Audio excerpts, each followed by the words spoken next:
This morning, we've had a little, a complication. Mr. McGarry is here.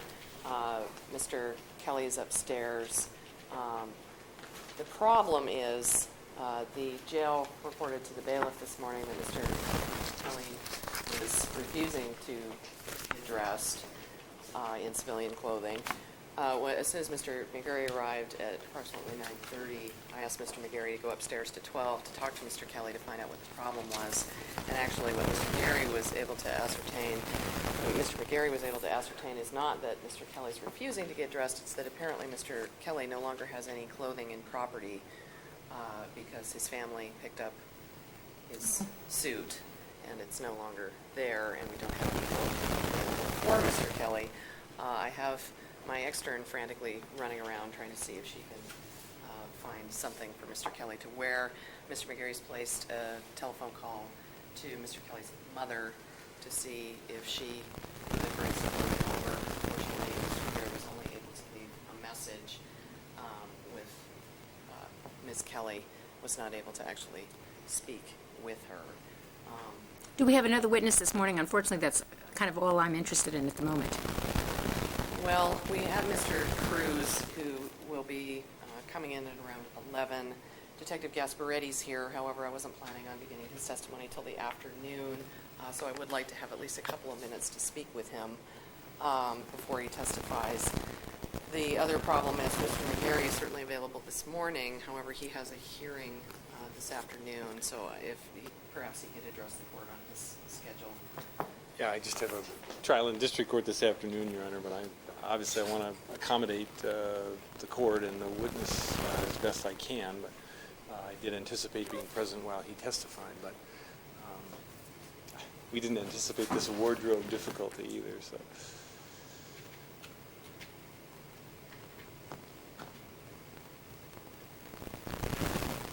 The problem that I have, Your Honor, is that under the recent case that we discussed pre-trial, there can be issues created when a witness closely associated with the defendant on trial testifies in jail garb.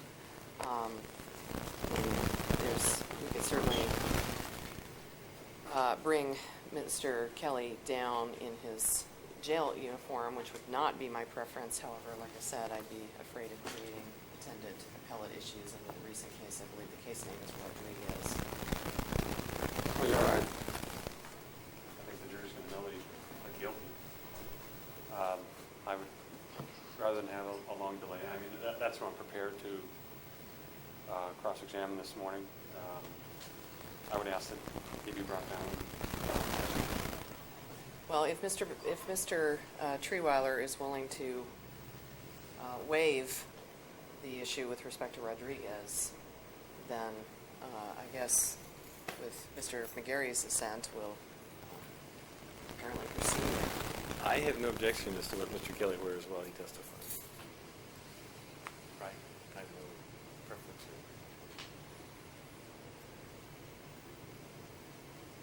Is there anything further? No. Okay.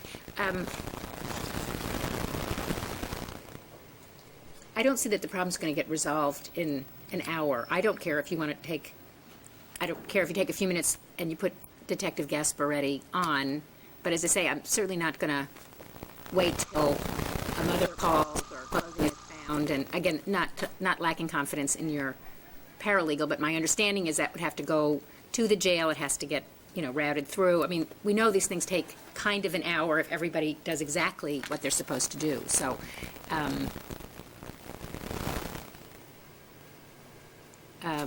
my preference would be to go ahead. If you want to take a few minutes and put on Detective Gasparetti and hope something wonderful will happen, that's fine. I think it is probably preferable. I think there's a fairly strong preference on my part that Mr. McGarry is here, given that there's no question Mr. Kelly has rights that are complicated that I don't think he should have to wade through himself. So, again, that would be my preference. And I'm sure I can work with the family too. And again, I don't know when, if Mr. Kelly doesn't testify this morning, when he would testify, but I'm sure I can correct this wardrobe deficiency by the time Certainly by hopefully by this afternoon, and certainly by Monday, if that was the time that he was called to testify.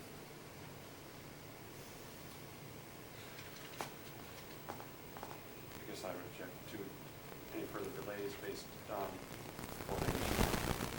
Well, again, I don't mind your calling Detective Gasparetti this morning if the matter can be resolved, but then are you able to change your hearing, or are we able to help you change your hearing, or? I hadn't contemplated that issue. Is the court saying they don't want Mr. Kelly to testify in his jail? No, I would rather he testify and we get on with it. He's available now. He's up on the 12th floor. So. I think the only one who is concerned, for whatever reasons, stated and perhaps unstated, is the state. I don't think Mr. Treeweiler has any objection to Mr. Kelly testifying in jail clothes. Is that correct? Okay.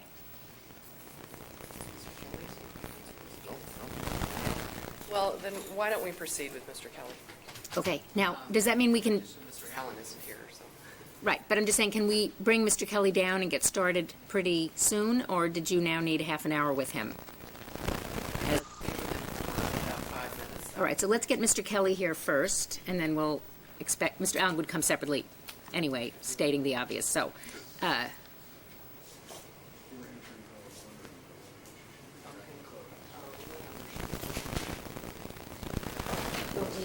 If you could run downstairs Yeah. and let her know, we're just going to go. one of the other interns is here, maybe. Yeah, could you just find something? So we'll bring just Mr. Kelly.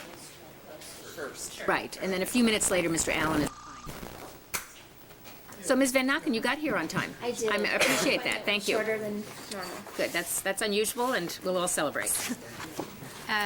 It sounds like some things are moving ahead. Theoretically, the jail will notify us when Mr. Kelly is ready, and we'll interrupt the testimony that's going on and do our best. I mean, obviously, we won't finish, shouldn't say it's obvious, but it appears obvious to me that we won't finish him this morning, and I don't know what Mr. McGarry will do, but if we can assist him, we will, but my goal is to move along. And Your Honor, a little issue has just come up about some exhibits. The state has a picture of a blue Cadillac that it claims is the Cadillac. I've never seen a picture of a blue Cadillac in discovery. I told the state I don't recall ever seeing this, and it's my understanding that what was given to me was a black and white photocopy of this, which of course wouldn't ever have alerted me to the fact that it's now the blue Cadillac. So I guess I'm surprised by the fact they have a picture of the blue Cadillac, and I guess I would ask that it not be admitted or shown to the jury at this time. But I see it, it kind of is hard to see the distance. I mean, I suppose you could argue whether it really is blue or not, but they're claiming it's blue. Okay, and what does the black and white one look like? Does it just look gray in the? Photocopy. It's But black. I'm just saying, does it appear dark, or does it appear gray, or in a black and white? How does it register in black and white? It appears dark. Well, I actually don't. I'm not saying that I didn't receive that. I'm just saying, telling the court I don't recall receiving it, and if I do have it, I probably don't recall seeing it because there was no reason for me to believe that it was actually taken There's, way back when. there's 2 copies of it. It's pages 410 and 411 of Discovery You know, for all I know, that could have been the maroon Vehicle Cadillac. Information section of Discovery. And from a distance, again, it appears that those are 2 slightly different views of the same vehicle. That's correct. I mean, I guess, I'm not testifying, obviously, but I'm just saying, they look like they're, one's slightly more 90 degrees to the side, and this one is less than 90 degrees from the correct. side of the vehicle. Okay, you can show the colored one. As I say, I was only asking because if the black and white one looked like a white vehicle, then I wouldn't anticipate it, but the jury can take a look at the colored one. again, I don't know where it was taken, and I don't know whether it has any relevance, so Well, that foundation will have to be laid, but as I say, I don't know whether it's just a blue Cadillac, but the officer can indicate where that's from. It's my understanding it was taken as part of a previous robbery investigation, which of course I would move to suppress any mention of that. Right.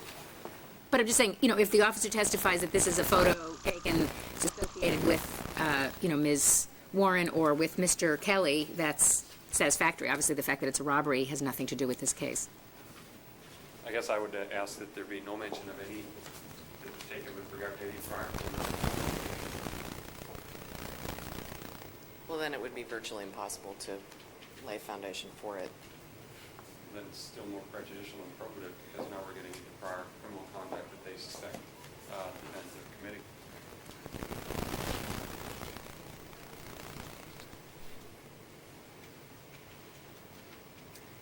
Again, the officer can testify that these photos were taken, at a prior time.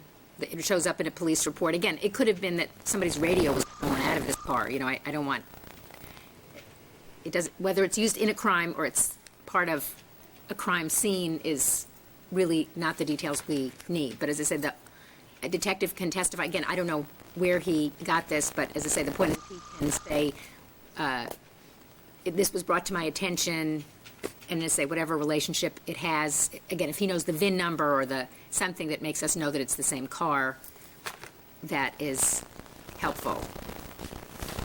Can I just take a second and ask the detective about it? Yeah, fine, sure.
I guess I'm going to object on another basis. Detective Gasparetti has no personal knowledge of this picture. He didn't take it. Somebody else took it. And the only way he really knows anything about it is hearsay that he heard from other officers. So I guess I'm going to object to him testifying that this is the same car as the white Cadillac at issue in this case. Actually, Your Honor, that's incorrect. The other photograph of the Cadillac, which shows the Cadillac from the different view, shows the license plate of the car that was on it at that time. That license plate goes to the VIN number of the car that we're talking about and was registered at that time as well to Brandon Warren. Which, of course, was against the court's prior order that the jury is not to know that the vehicle had two different license numbers.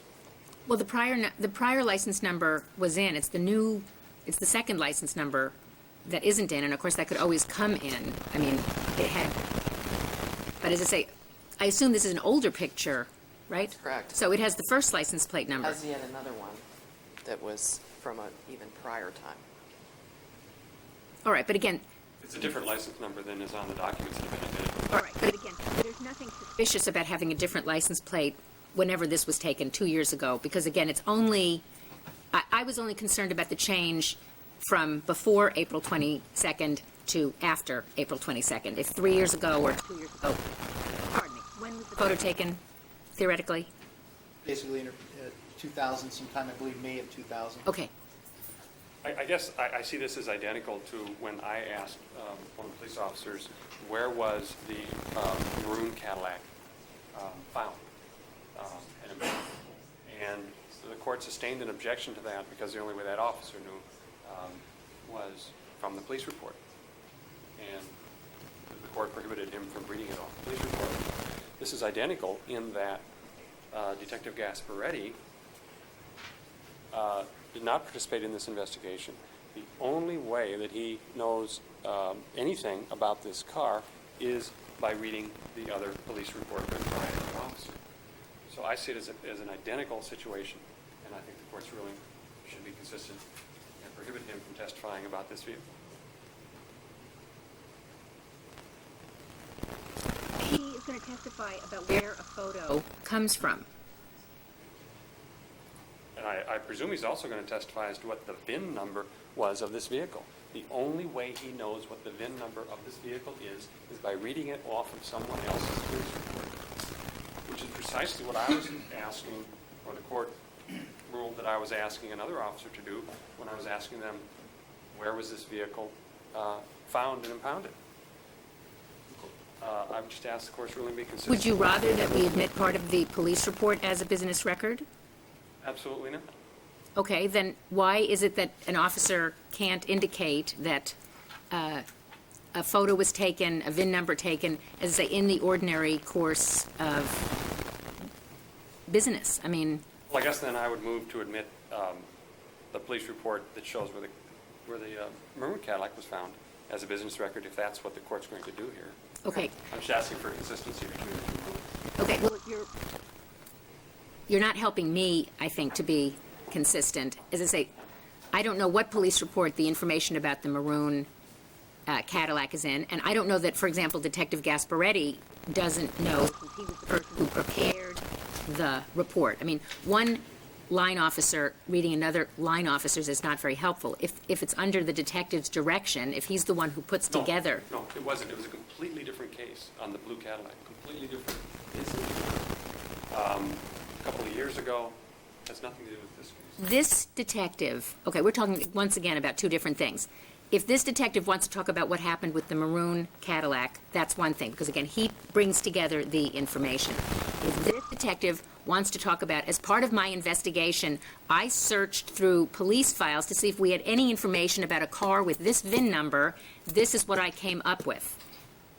He is permitted to do that, and that's what he has done. Just like, you know, a detective or an officer could come in. We're not trying to prejudice and say this was part of a robbery investigation. It could have been a car theft, right? It could have been somebody stealing the radio from this car. There might still be a photo taken. The officer is permitted to say that the detective is permitted to say that that's where the photo came from. But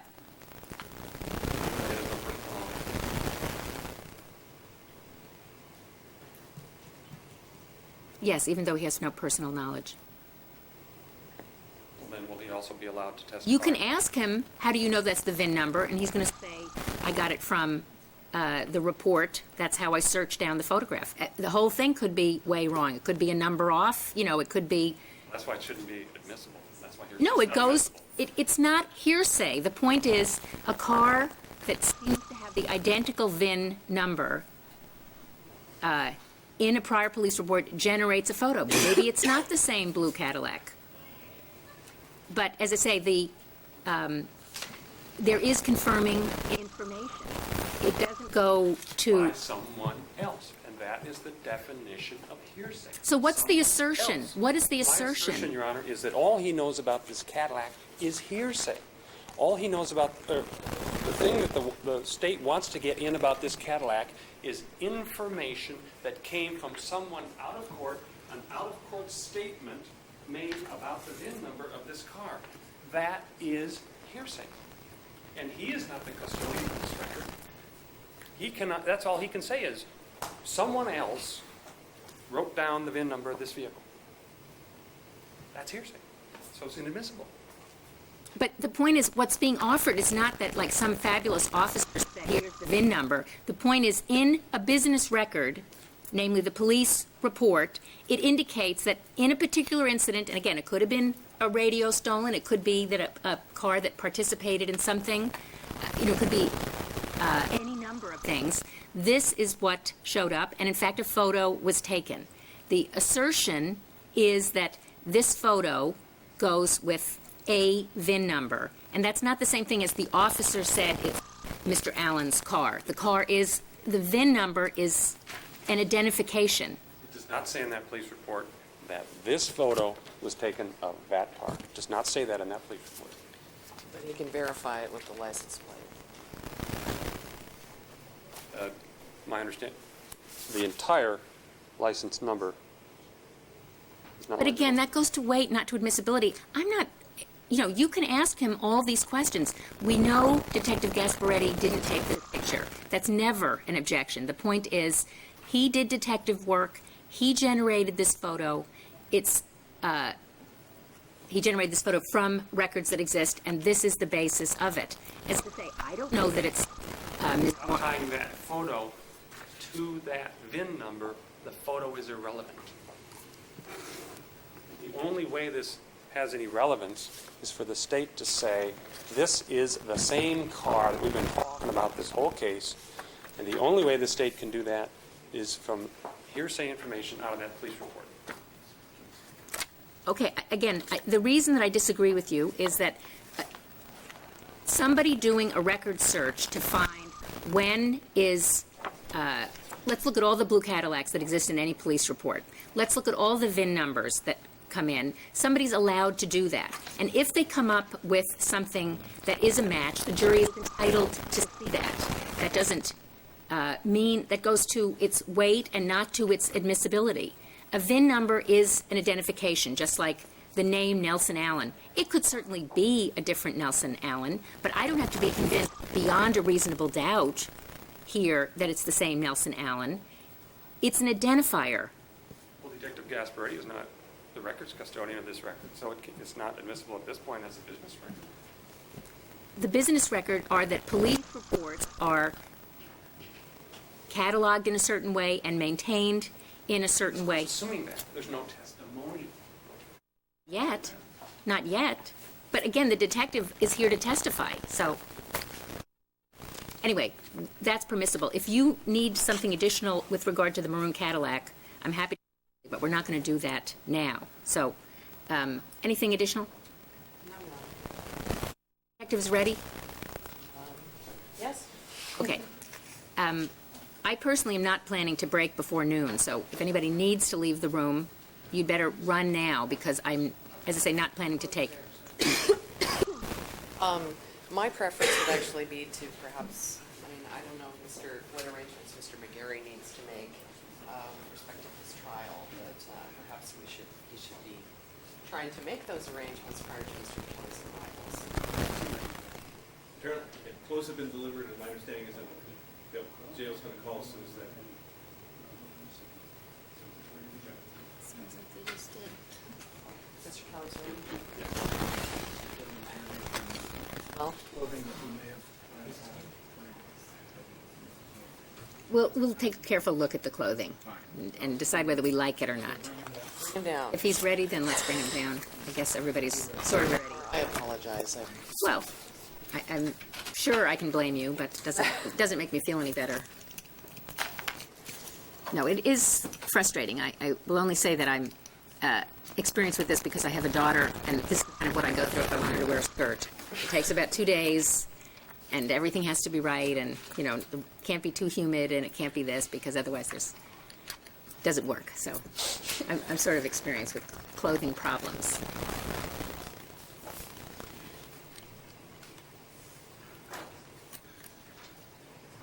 Ready on his report that in terms of the interview that was done of Mr. Allen, he has no other information than what was in the report. And we went through that report when Detective Kilberg testified, and the court laid in certain information and not others.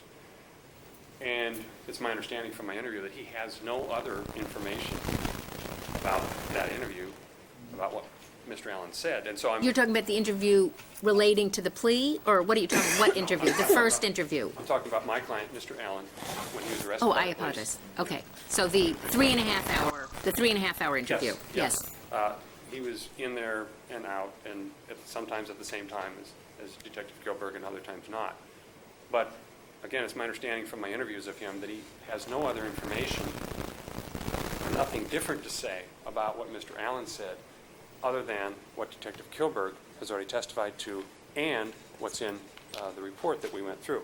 Therefore, I'm moving to exclude further testimony from Detective Gasparity about that as cumulative. That's incorrect, Your Honor, or at least somewhat incorrect. Detective Kilberg testified that he was not in the interview room the entire time, and that the latter portion of the interview with Mr. Allen took place without Detective Kilberg present. There, in fact, are things that Detective Gasparetti would testify to that Mr. Allen said that Detective Kilberg could not because he was not present. Specifically, the part about talking about going up to the crime scene and information about, I'm trying to recall, the vehicles were discussed, and so. Well, again, we did have a 3-5 hearing. Certainly, I think the question should focus particularly on remarks, if any, that were made when Detective Kilberg was not there. I mean, I don't think they need to hear the same thing. So I'm not going to limit the state's ability to ask the question, but there's no reason to go over the bulk of the remarks because I would agree. There were clearly times when Detective Gasparity was present that Detective Kilberg indicated he had left the room. So if there were remarks, that's fine. And it should be, I wouldn't expect there to be anything inconsistent with what we've already heard, since they both testified about this matter at the 3-5 hearing. Thank you. Thank you.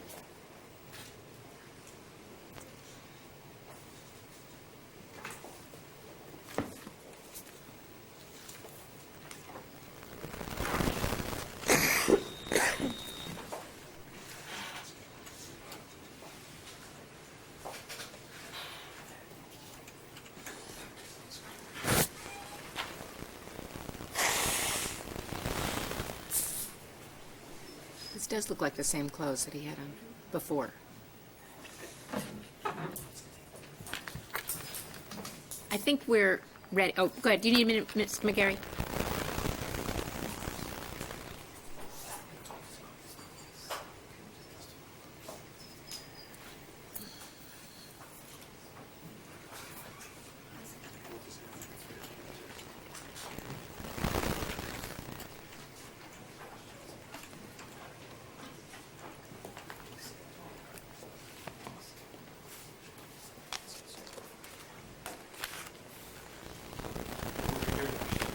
Thank you.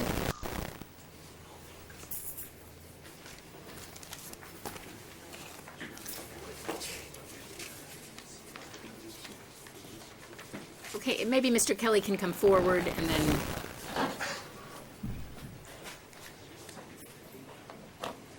There won't be any of this, okay? I'm just going to tell you right now, no friendly or unfriendly, no talking, okay?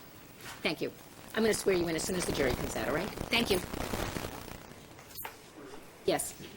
Ladies and gentlemen, my apologies for the delay to the regular meeting. Thank you. All rise for the jury.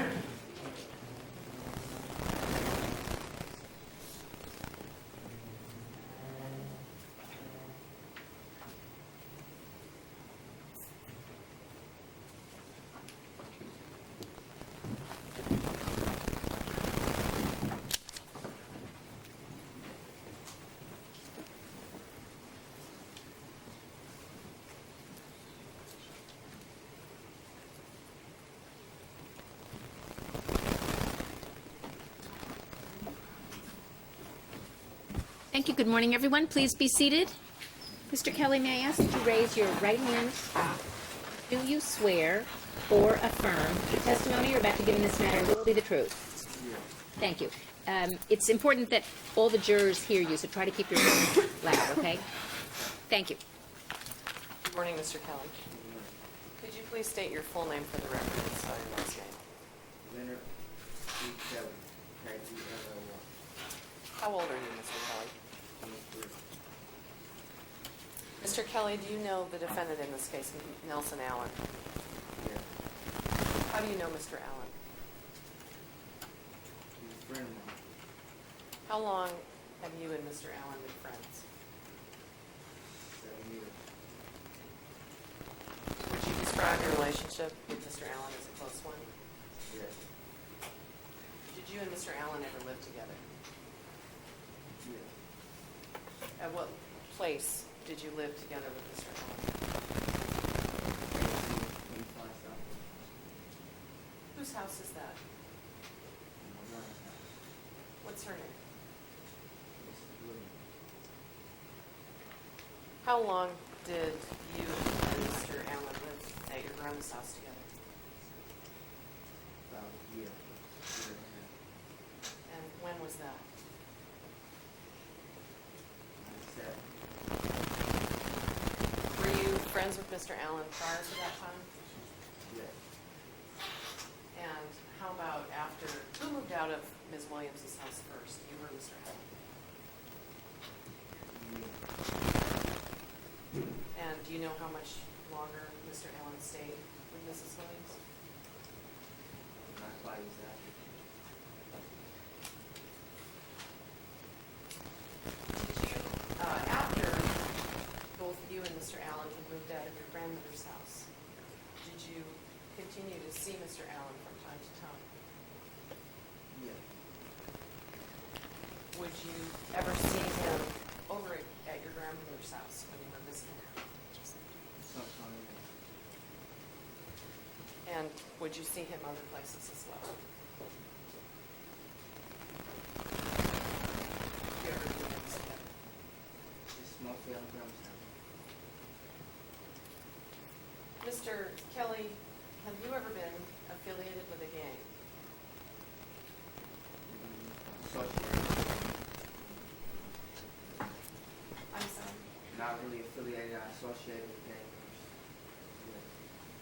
Yeah. And for what period of time? We're teenagers. Probably teenagers.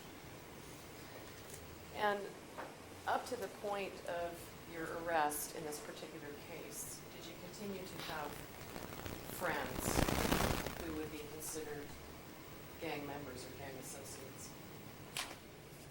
Yes, I also had friends that was in college also, and all types of friends. So yes, I did have some friends. Are there any particular gangs in whom, with whom you have friends?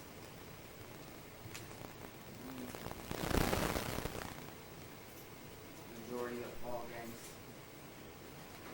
Disciples, Bloods, some Crips, just, friends. And do you associate, or did you associate with any gang members or associates because of friendship? What you mean?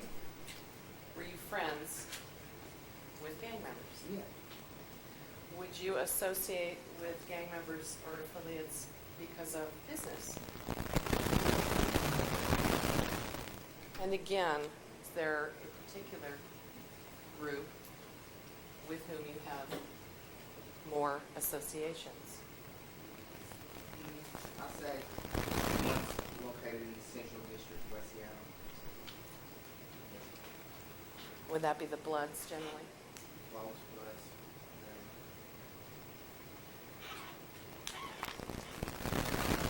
Mr. Kelly, have you ever gone by a nickname? Just Lynn, that's shortened in my name. L-E-N Lynn. Do you know Nelson Allen by any nickname, or is there a nickname you have for him? Just an abbreviation of his name. Nelly. Nelly. Have you always called Mr. Allen Nelly? Yes, pretty much. Mr. Kelly, are you currently incarcerated? Yes.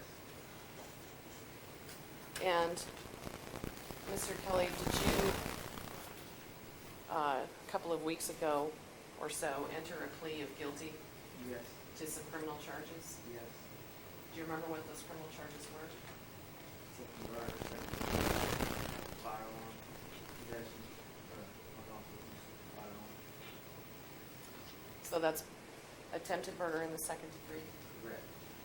and unlawful possession of firearm. in the second degree, that charge. I'm saying, You don't know if it's first or second degree? I don't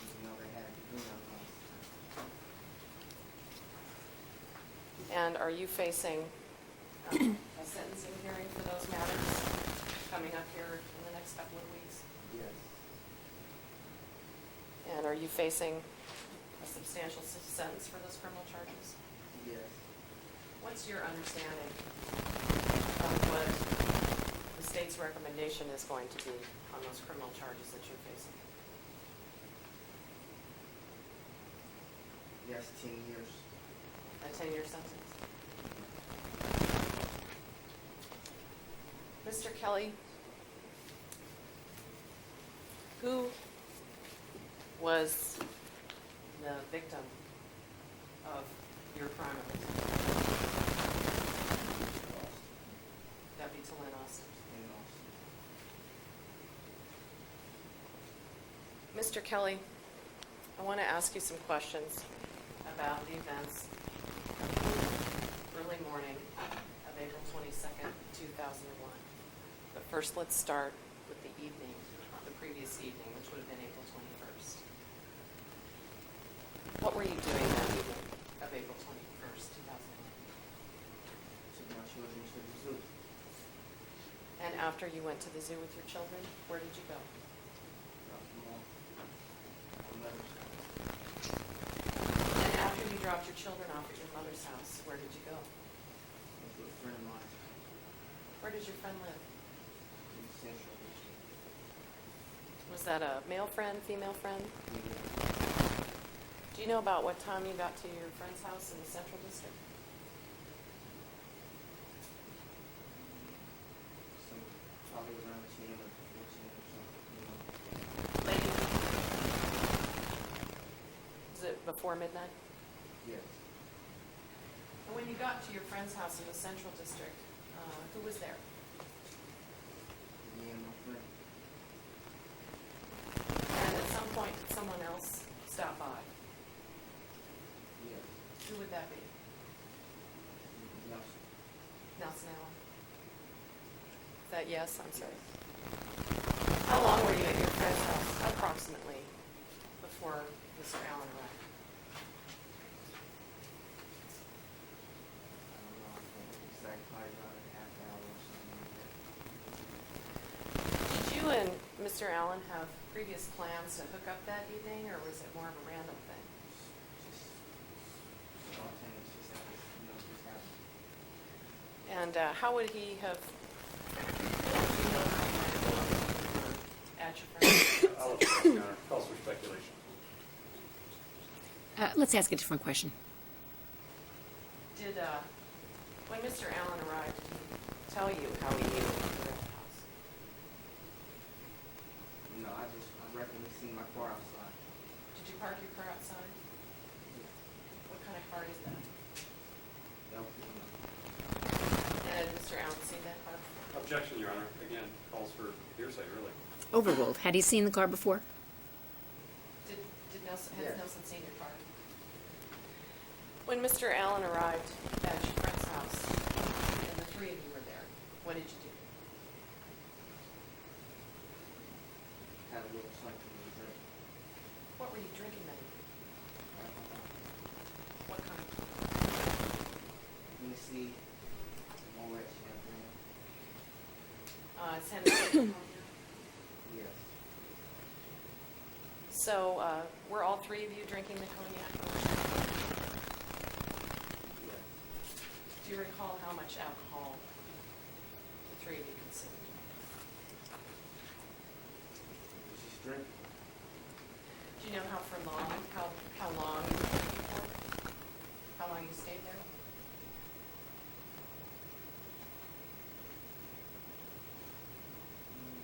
Probably like 30 minutes, 30, 40 minutes. And after staying there at your friend's house with Mr. Allen and your friend, having some cognac and champagne, did you and Mr. Allen decide to go to a different place at some point?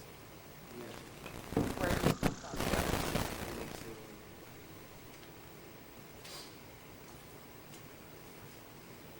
Went to Freddy's Casino. Where's the Freddy's Casino? So, was that your idea? Was that Mr. Allen's idea? Or did you agree upon it together? How'd that work? And after you decided to go to Freddy's, how did you get there? Who drove? And what was he driving? Do you remember the color? Do you know what kind of Cadillac that is?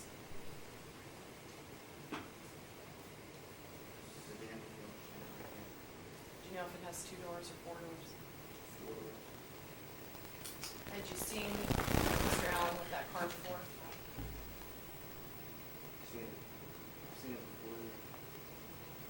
Did your friend go with you, or was it just you and Mr. Allen? And do you know how long it took you to get down to the Freddy's in Renton?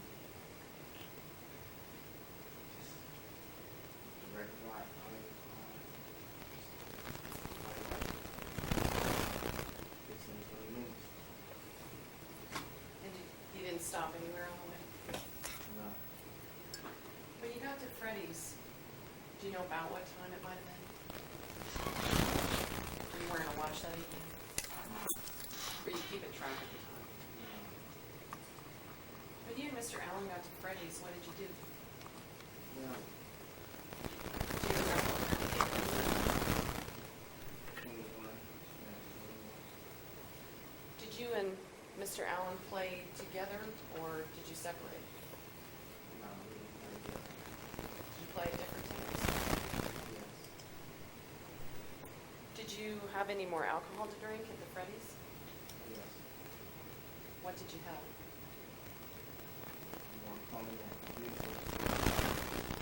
Is Beautifuls, is that a name of a particular drink? And do you know what the cognac is mixed with? Do you remember how many Beautifuls you might have had? Is it more than one? And how about Mr. Allen? Did you ever see him drink?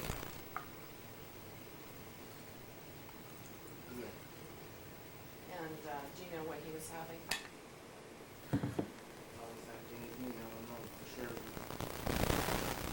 Do you know how many Mr. Allen might have? Now, at that point in the evening, were you feeling intoxicated at all?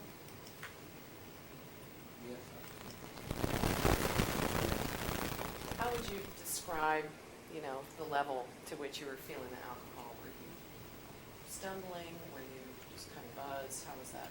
How were you feeling? Feeling buzzed. And how about your coordination? Were you still, walking, talking? How about Mr. Allen? Have you ever been around Mr. Allen when he's been intoxicated?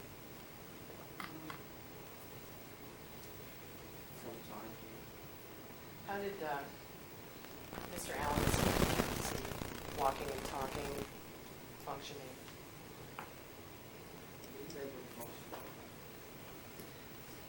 And I don't know if I asked you this before, but do you know about how long you stayed with your friends? At some point, did you tell Mr. Allen that you wanted to leave Freddy's?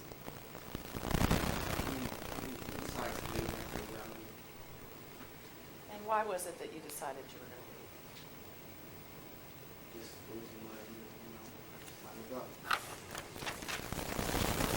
And at some point, had you asked Mr. Allen to do a favor for you while you were at the Freddy's? Yes. What was that?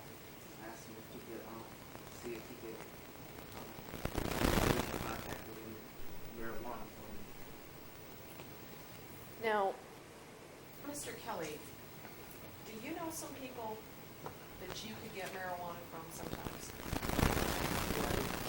So why was it that you asked Mr. Allen to make that call for you? Well, I was just inquiring to see if he knew anybody that would be available to sell me marijuana at the amount of time it was. And why was it that you didn't want to call someone that you knew? Strict business hours. because of the hour of the day. So did Mr. Allen make that call for you? Yes. Where did he make the call from? Very Is that a payphone, cell phone? So, how much after Mr. Allen made that phone call did you recognize him? pretty much around the time we left when the phone call was made. After leaving the Freddy's, did you and Mr. Allen, did you discuss with Mr. Allen where it was that you were going next? Yeah, we was gonna go the person in the south end. When you say the south end, what area you mean? Yeah. And what cross street? Did you know who it was that Mr. Allen had talked to? And once Mr. Allen told you that you needed to go to Othello and Rainier, what did you do next?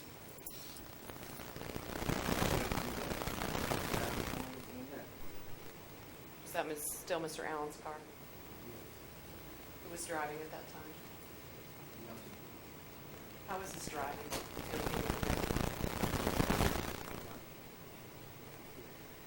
Did you make any stops along the way between Freddy's and the Rainier area? No. Once you got to the Rainier area, what happened at that point?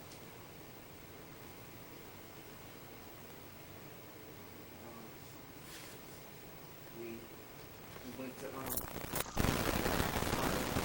person with weed, and then couldn't find us, so we went to park to the telephone to park with weed. When you said you couldn't find him, were you still in the car at that point? Yeah. And did you go around the block or drive around for some period of time, or what happened? No, we just drove straight up. We didn't see him.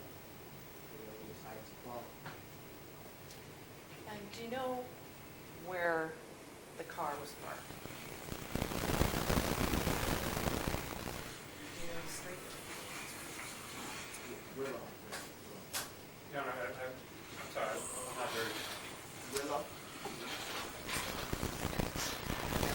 And is Willow a cross street on Rainier, off of Rainier? Yeah. Do you know if you parked on the east side or the west side of Willow? East. And where were you going to use the phone? West side of Willow Street. Was there any kind of building there? Any type? So, after Mr. Allen parked the car on Willow, what did you and Mr. Allen do? Did you cross Rainier to use the phone? Yeah. Did you see anybody out on the street?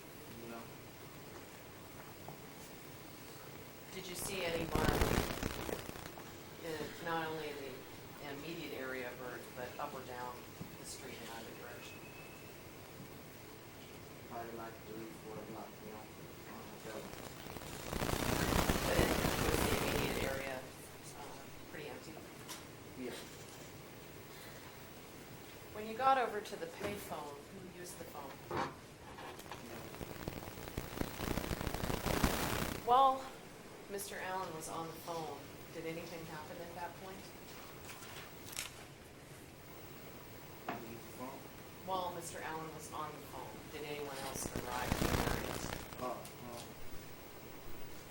the bus came in on Mr. Austin, and Mr. Buffalo got off the bus. How far away from where Mr. Allen was using the payphone was the bus stop? Like direct in front of us. And do you recall if anyone else got off the bus at that time, or if it was just Mr. Austin and Mr. Conley?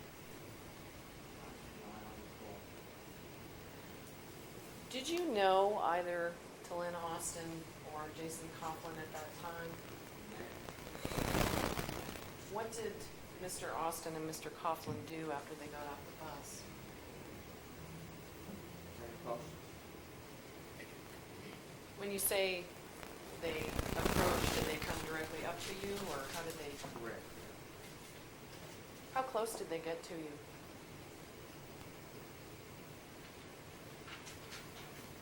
Pretty close. Did they walk right up to you? Any sort of hesitation or anything?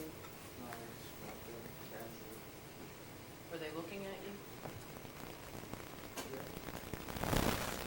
What were you wearing that night? Sweatsuit. What color sweatsuit? Black. Can you describe the jacket for me? Full of them. Did it have a hood? Yeah. Were you wearing the hood? Yeah. How were you wearing the hood? Was it obscuring any part of your face? Just on my head. And where were you standing in relationship to Mr. Allen while you were at the phone? Right. Pretty much black. When Mr. Coughlin and Mr. Austin walked right up to you, what happened at that point? They greeted us and then left. When you say they greeted you, how was that? Were words exchanged of any kind? So, Just what's up? Did they say that to you, to Mr. Allen, to both? talking to me. Talking to me. And again, were you face to face with them at that time? After they said what's up, what did Mr. Coughlin and Mr. Austin do? Walked away. Do you know what direction they walked? So, Were they still on the same side of the street as the convenience store? yeah. How far did they walk away? Just walked down the street. Did they cross Willow? Yeah. How long do you think Mr. Allen was on the phone?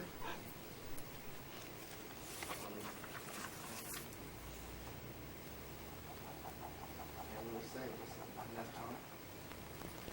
At some point, did Mr. Allen complete his call from the payphone?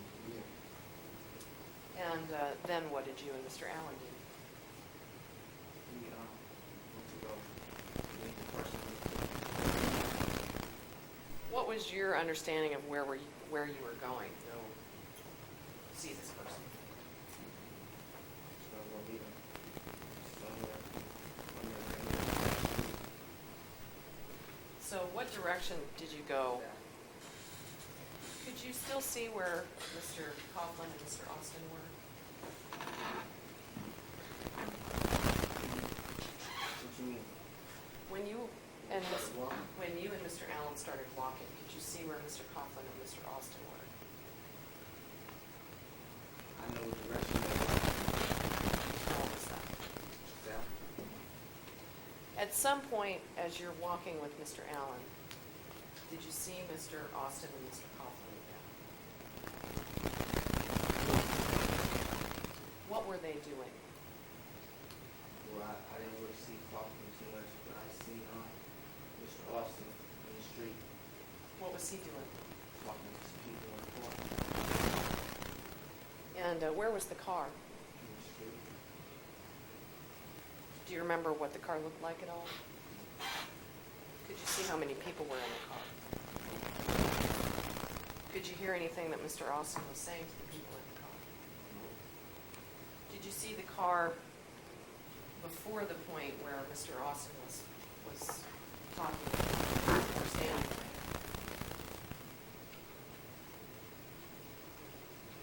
Well, I think I noticed it pull over. Had you seen Mr. Austin flagging it down or anything like that? Where was Mr. Austin standing in relationship to the car? He was on the sidewalk. And what side of the car was he standing in the passenger driver? He didn't see it. On the side. The west side. First passenger side. And was he talking to people in the car, Who? Mr. Austin? Yeah. Could you see where Mr. Coughlin was at that point?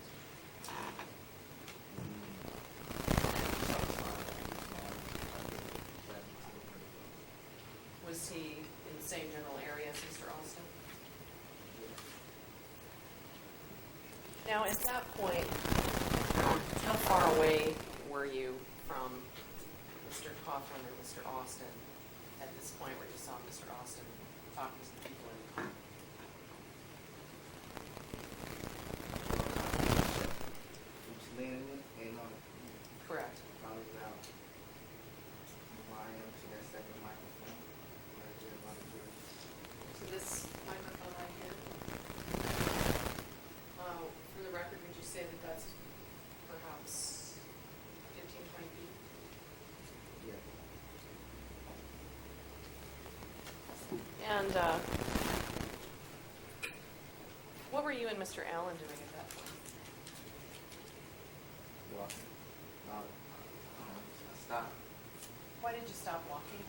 This What was wrong with your hands? needed to be stopped dragging. It was dragging on my boots. Were they dragging on the ground? Yes. So what did you do to try to fix your sweater? Went down, picked them up and fixed them so I couldn't drag on them. Did Mr. Allen keep walking? Was he still walking southbound? Yes. Were you still on the west side of the street at that point? Yes. What happened after you stopped to fix your hands?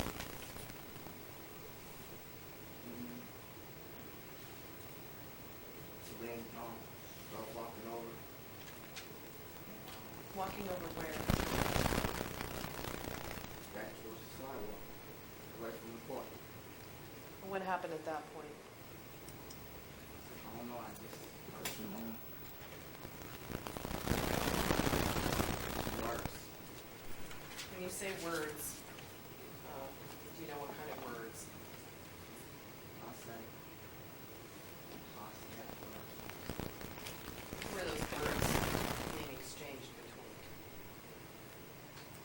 so then I was talking to Nelson. Was Nelson talking back? Yeah. At the point where you heard the words, what happened next? Started some gunshots. And what's the next thing that happened? I grabbed my pistol, my firearm, Where did you have your pistol? in my waist. In the waistband of your pants? Yeah. And why did you grab your pistol at that point? Because I heard some gunshots. What did you see at the point that you pulled your pistol? Eventually I seen Celine running towards me. When you saw Talin running, what was he doing? He was running towards me. Did he have anything in his hands? I didn't see nothing before. And what did you do? He started running, getting too close to me, I shot him. Do you know how many times you fired your weapon? Probably like 3 or 4 times. Did Mr. Austin do anything at the point that you were firing your weapon at him? He dropped. Where did he drop? Towards the street.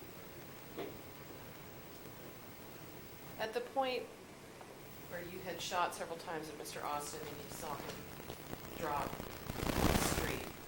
What did you do next?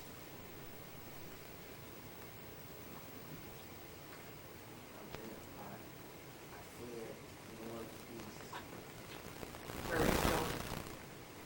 to the court. At the point where you were fleeing, did you see Mr. Allen? Eventually, I caught sight of him. Where was he? Out behind me. Was he running also? Yeah, Where was he running?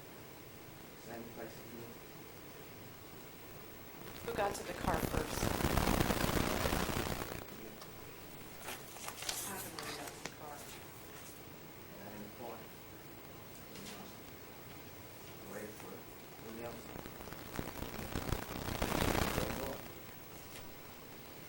Did you and Mr. Allen discuss what had just occurred? You know, Did you discuss anything at that point? to drive okay, drive casual, and I'm driving off to Central. To drop you off back in the place where you started? Correct. Yes, correct. What kind of pistol were you carrying on that? No, How long have you had that pistol? I like to leave or something. Did you know much about it? She said, "It's not." What did it look like?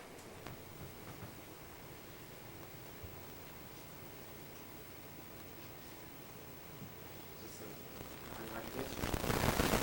Looks like you're holding your fingers about 8 to 10 inches apart. Is that fair? Yes. Do you know what color it was?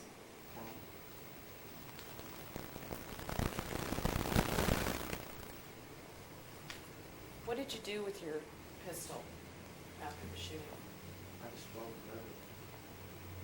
How much later? Gave it to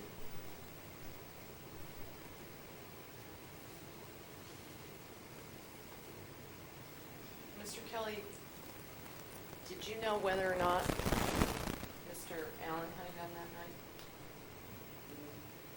Yeah, I seen what was done earlier. Matter of fact, this is what, when we left the house, because usually he puts his stuff under the hood, and he took it from under the seat and he put it under the hood. And I just really remember that. And did you see a gun at that time? When he put it under the hood? Yes. Can you tell us? A little small pistol. When you say little, it looked like you had your fingers 4 or 5 inches apart. Yes. Did you ever look at it closely? Mm. Did you see it in passing? Like, Did you see oh, it? just a lot. Yeah, something like that. Did you see it at all later? Mm. Just that time before we left for the scene. The jurors can stand and stretch.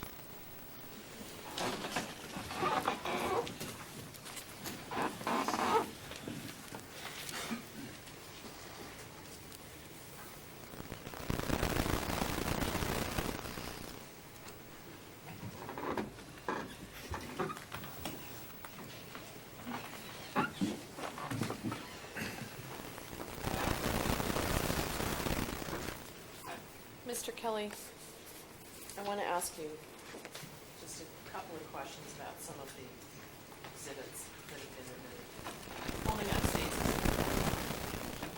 Is this your photo album?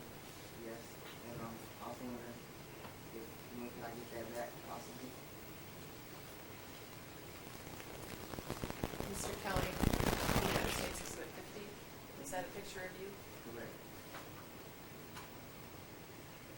Mr. Kelly, States Exhibit 51. Is that a gentleman you know named Louis Davis? Kelly, Exhibit 52, is that also a picture of you?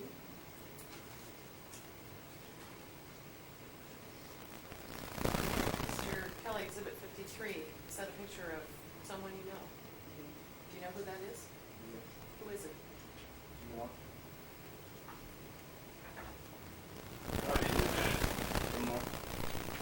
DeMar?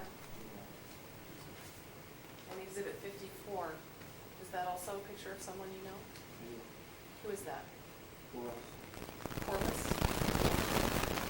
Corals. Corals? And Exhibits 55 and 56, are those also pictures of you? Yes? Yes.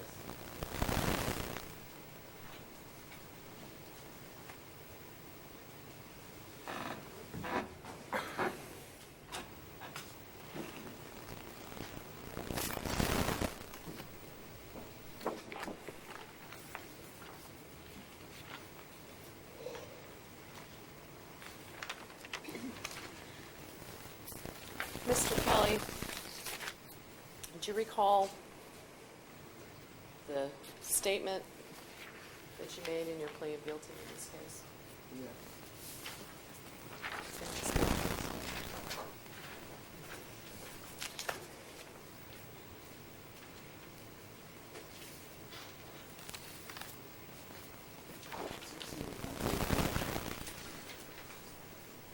Mr. Kelly, can you have your chair? Yes. Mr. Kelly, I'm handing you State's Exhibit 154. I'm sorry, I didn't hear that number. 134. 134? Yes. Does that appear to be a copy of your statement when you pled guilty in this case? Yes. Did you adopt that as your statement at that time? Yes. Did you agree at that time that it was an accurate statement? Yes. Did you say? Just a moment.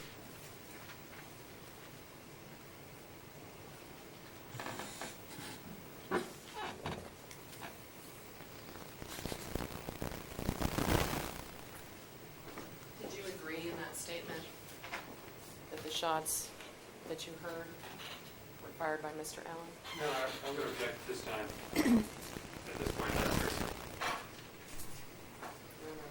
It's his own statement, and he's here to be cross-examined about it, so he may be asked that question. Did you agree in your statement? Did I agree? I agree with you. Yes.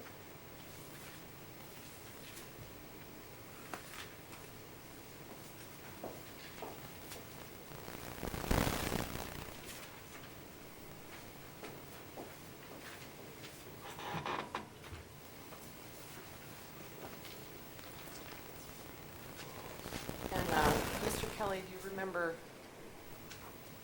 another written statement that was prepared for you that you signed?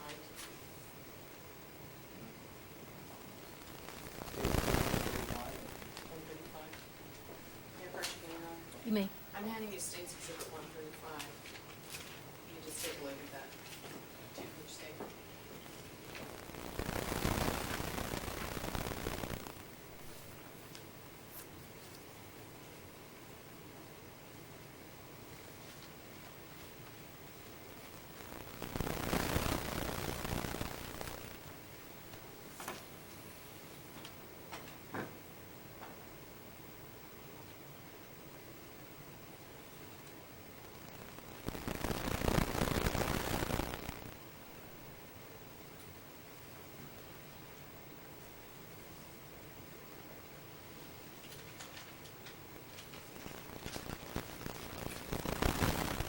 Okay, what's the question?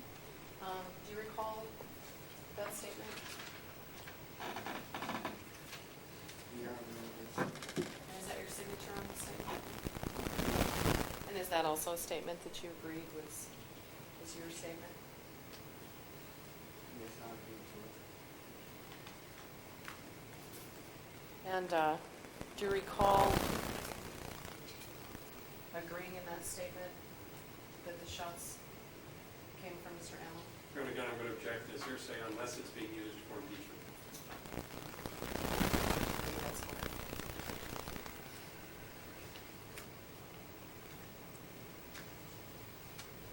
I'll overrule the objection. You may answer the question, thank you. Can you tell me the name of it? I agreed to it. Yes. Yeah. Did you also agree in that statement that during the shooting, both Mr. Austin and Mr. Coughlin were running? Same objection, Your Honor. Overruled.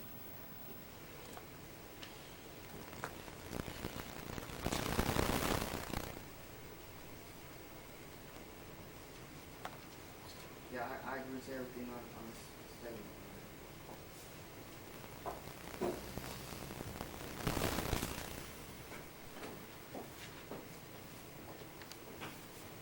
Mr. Kelly, when you pled guilty to attempted murder and unlawful possession of a firearm in this case, did you agree that if you were called as a witness by anybody in this case, that you would surrender your plea?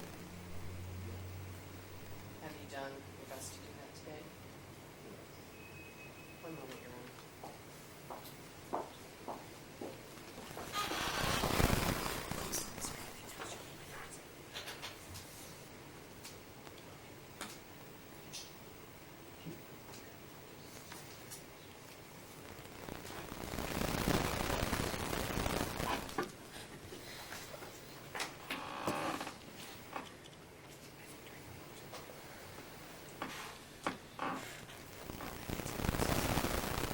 Let me further this time. Thank you.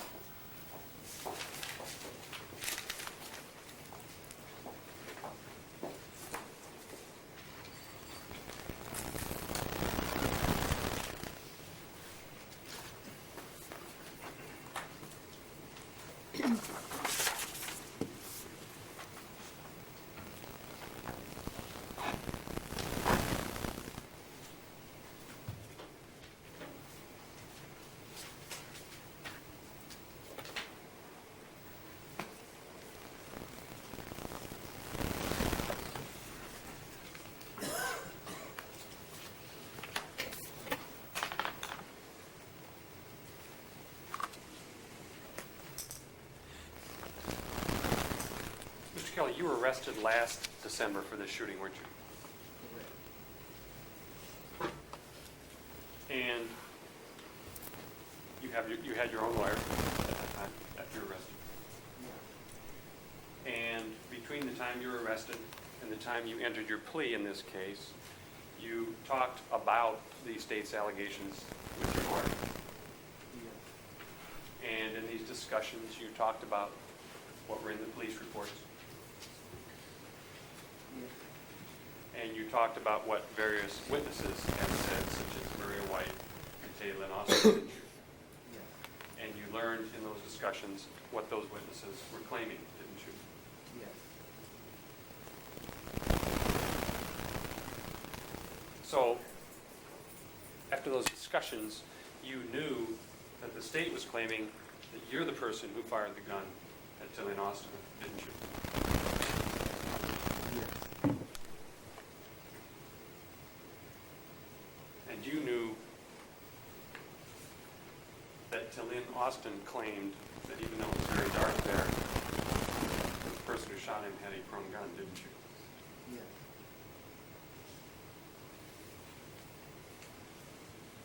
And you knew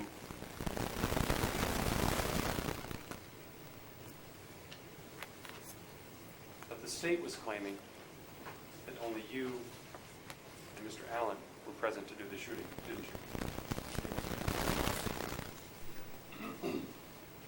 I'd like to talk to you a little bit about your plea bargain. Before you made your plea bargain with the state, you were charged with one count of murder in the first degree with a deadly weapon allegation, weren't you? Second degree. Just a, Just before you were entered your plea, oh, yeah, yes. you were charged with one count of murder in the first degree with a deadly weapon allegation, right? Two counts. Okay, but one of those counts Yes. was murder first degree with deadly weapon. And the other count was attempted first degree murder with a deadly weapon, wasn't it? Yes. Same charges as Mr. Allen at that time, weren't Correct. it? you had been convicted of both of those counts, you were facing between 561 and 707 months in prison, weren't you? Correct. Now, 707 months, that's almost 59 years, isn't it? Yes. You're 23? Correct. So if you would have received a sentence like that, you wouldn't have gotten out of prison until you were almost 80 years old, would you? It's probably not correct. So that would have essentially been a life sentence for you. Correct. Pretty much. Now, on May 28th, that's the date that you actually reached the agreement and entered the plea with the state, isn't it? Correct. And that plea was to the reduced charge of one count of attempted murder in the second degree, wasn't it? The deadly weapon allegation was dropped, correct? Correct. And the second count was dropped from murder to one count of unlawful possession of a firearm. And with those reduced charges, you then faced a standard range or a sentence of between 115 months and 190 months. Is that correct? And the state agreed as part of the plea bargain to recommend a sentence to the sentencing judge of only 120 months. Isn't that correct? Correct. Now, you said that's about 10 years? 120 is too much. Okay. But you're aware that you're available for good time credits on any sentence, correct? So if you've got all your good time credits, you might do as little as 8.5 years. Isn't that correct? So you could be out of prison by the age of 30 or 31 as a result of this plea agreement. Correct. So you saved about 50 years' time by doing this plea agreement, did you?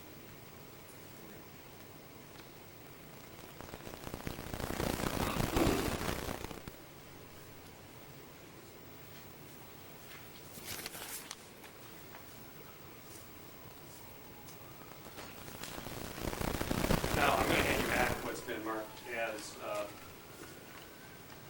State's Exhibit 135. You previously identified that as a written statement that you made prior to the plea? I agree to it, yes. And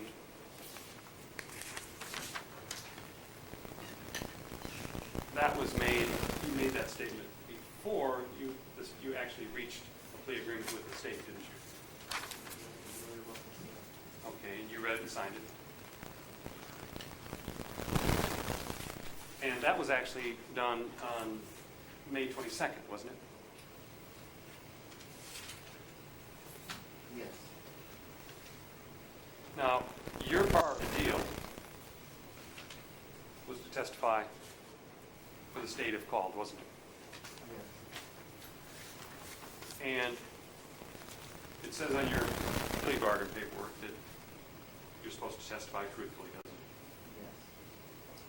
So, if the state thinks that you aren't testifying truthfully, they might consider you to have broken the plea bargain, correct? Yes.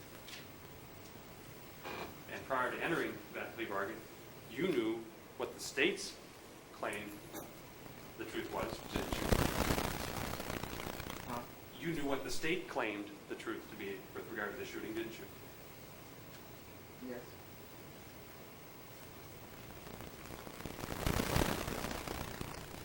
And the reason you took this deal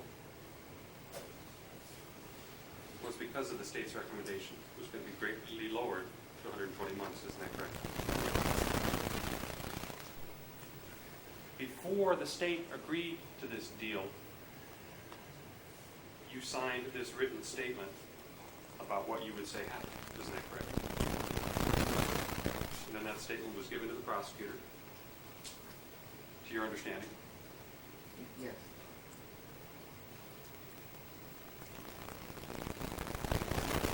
And at that time that you signed that statement, it was your understanding that the prosecutor wanted to know what your testimony would be before agreeing to the plea bargain, isn't that correct? Yes. And then after that written statement, the prosecutor wanted to interview you in person, correct? And the prosecutor did interview you in person. when that interview took place, it still wasn't a plea agreement yet, was it? And the purpose of that interview, as far as you understood it, was that the prosecutor wanted to know what you would say about the shooting before agreeing to reduce the charges. Isn't that correct? Right.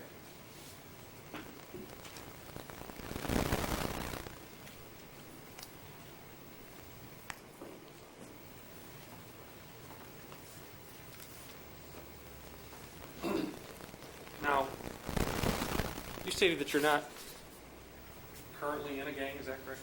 Correct. But you were affiliated with a gang at one time, weren't you? Yes. And that gang was called the VOS. Yes. You were never affiliated with any other gang besides the VOS, were you? And the VOS is not a blood gang, is it? It's not part of the Bloods or the Crips. No. You are not related to Nelson Allen by blood, are you? No. You and he lived with your grandmother for a little while together, Yes. and she was Nelson's foster mother for a while. And Nelson had moved in with her in, what, January of 1997? And you moved out of her house in February or March of 1998. Correct. So, slightly over a year that you two lived in the same house. And you and Nelson had different friends, didn't you? Yes. And you didn't have much contact with Nelson after you moved out, did you? Just occasionally. You didn't have Nelson's phone number or address, did you? No. And the only way you had of contacting Nelson after you moved out was to see him at your grandmother's house. Right. And that was true even after he moved out, wasn't it? Yes. And from 1998 to the present, your contact with Nelson was very minimal, wasn't it?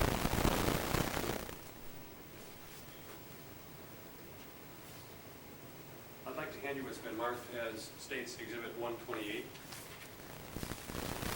Do you recognize that? They're photocopies, but you recognize what they're photocopies of? Yes.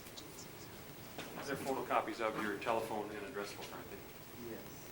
And that was seized by police in your car when you were arrested last December. Yes. And Nelson Allen's phone number and address are not in that phone book, are they? No.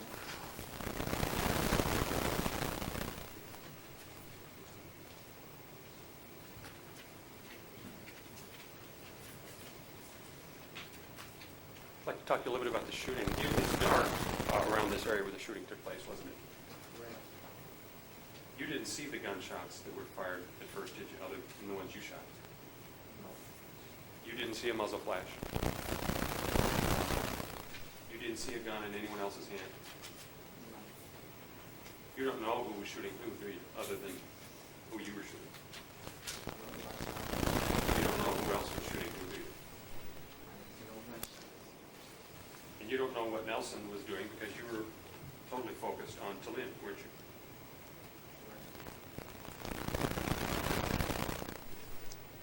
And you say you shot Talin because he was running towards you? Yes.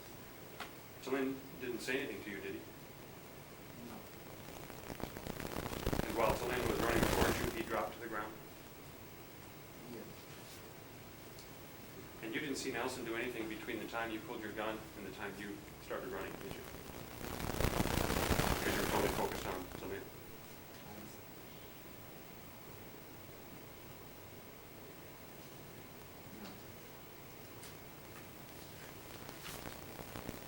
Now, after this shooting, at some point you were pulled over by the police in your car once, weren't you? Yes. You didn't get arrested then, did you? I got pulled over a couple times. And you didn't get arrested either time? One time I did. Okay. That was for what, a driving license suspended or something? Okay. You didn't get arrested either time for the shooting, did you? No. So as far as you knew, at that time, the police weren't after you for the shooting, correct?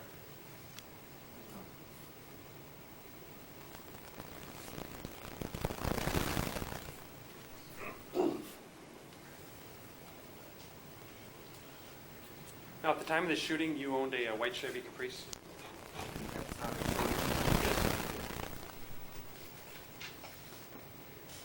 photo album, which has been marked as State's Exhibit 49. I'm turning to the last or second last page. And I'm asking, is the picture I'm pointing to at the bottom of that page, is that your white Chevy Caprice that we're talking about? Yes. Permission to publish it?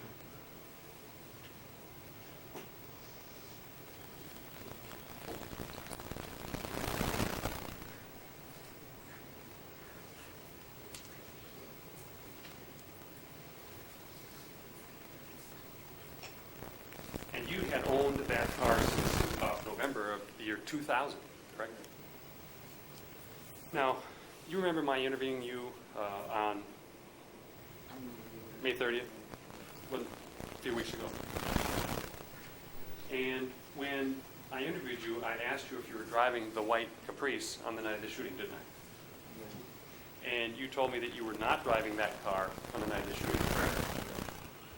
You told me that the Caprice was at the house of the mother of your child, right? And I asked you at that time if you knew her phone number, didn't I? And you told me you knew her phone number, didn't you? Yes. And then I asked you for the phone number, right? Yes. You refused to tell me the phone Objection number. to the didn't you? relevance of this line of questioning. I'll permit the witness to answer. You refused to give it to him? Yes, I did. And I also asked you for her address, didn't I? Correct. You told me you didn't know her address, correct? Told me you didn't even know the name of her apartment, right? Correct. Now, do you know an individual named Vaughn Weems? Do I know him? Yeah, do you know who he is? I know who he is. And have you ever smoked marijuana with Mr. Weems?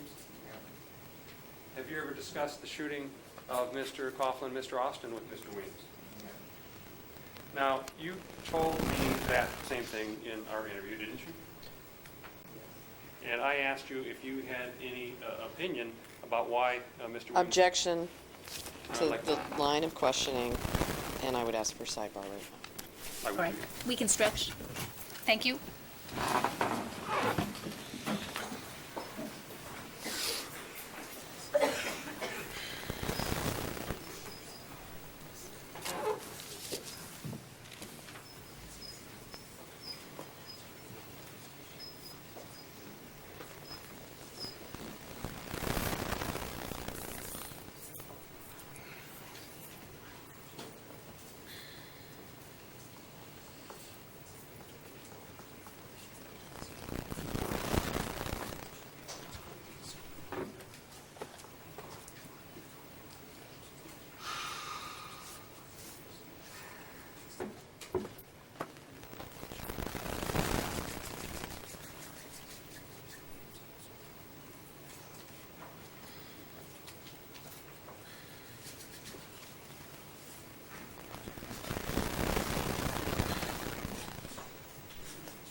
Excuse the delay. Thank you.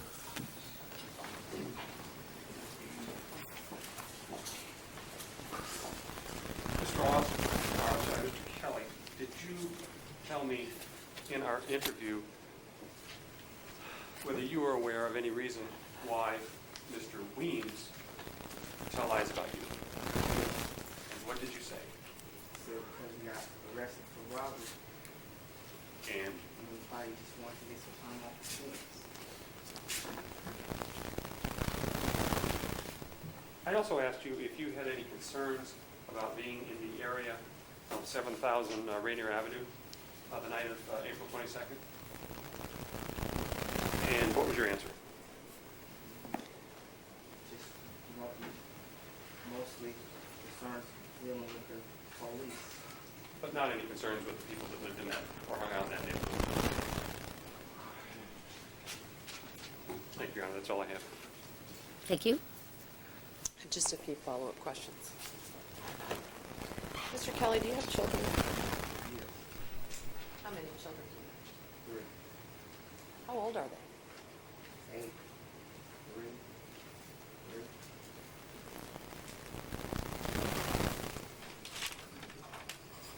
Do they have anything to do with your, No, I guess at this point, I can't get the prosecutor's question. Thank you. do they have anything to do with your decision to plead guilty to attempted murder and unlawful possession of a firearm? That was significant part to my decision. Yes.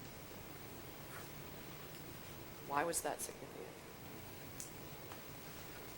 Well, because his father, my children, well, all 3 of my children.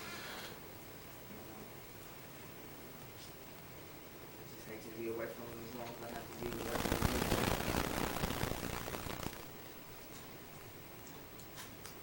Did you shoot Mr. Austin? Yeah. Are you making up what happened that night in order to save yourself from a longer sentence?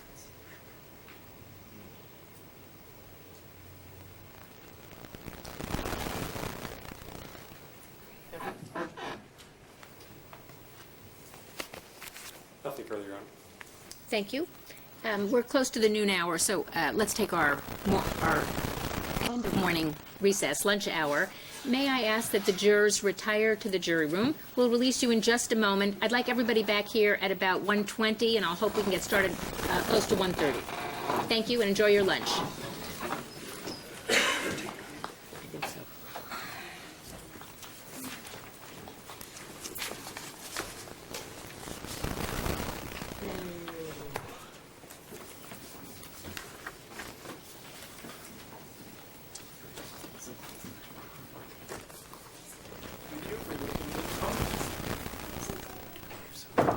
Thank you. I'll excuse Mr. Kelly at this time. I don't know whether there's anything additional we need to take up. All right, Mr. Kelly can be excused first. Thank you. You may step down. He's not going to be recalled, is that correct? Well, I have no plans at this time. Something could always turn up.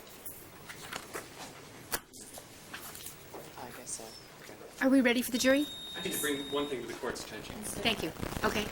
Sir, I didn't realize, I remember we talked at the beginning of the case that one of the jurors' daughters, I think, was going to be sitting in. I didn't realize who that was. I just want to be scrupulous about this. This afternoon, I did realize because I saw her walking out with her. And I had talked to the daughter out in the hallway a couple of days ago about also other stuff that wasn't directly related to this case. I just want to let the court know that. And then I would also like to ask the court to tell her I shouldn't talk to her at all. Just, I don't want to be rude about it. I think just to be safe, none of us should talk to her. Okay. That's all.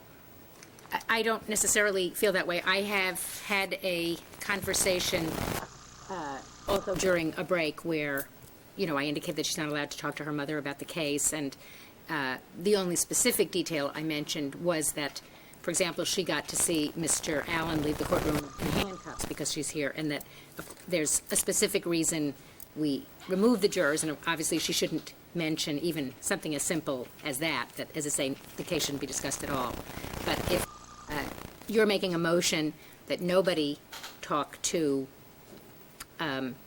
this particular daughter who's recognized as again, I don't know that, I will know other people who might come into the courtroom who could be a cousin, a spouse, something of a juror, that's fine. But as I say, if you're making that motion, I'll grant the motion if it makes you feel more comfortable. I'm not asking the court not to give those kind of directions to her. I think those are perfectly appropriate. I just think out of an abundance of caution, none of the parties should talk to her. That's all. And I am making that motion.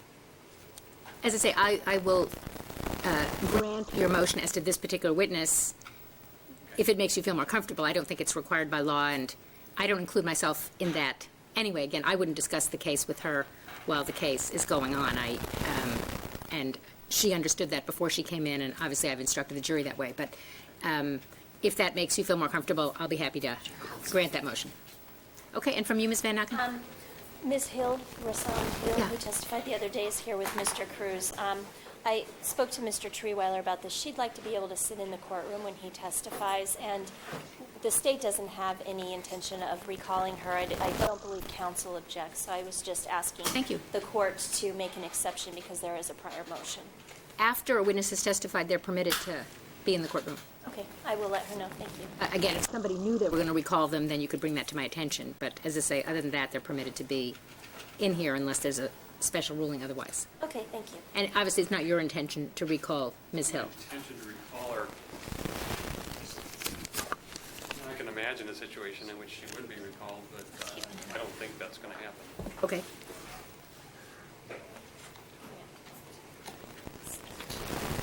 We're ready. So we're ready? Thank you. Okay.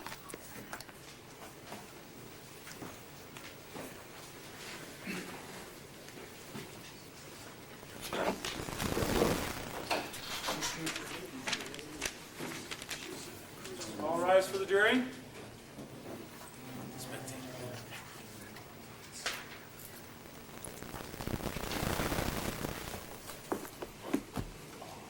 Did you find someplace cool to go for lunch? Did you bring anything back for me, like cold air or a fan?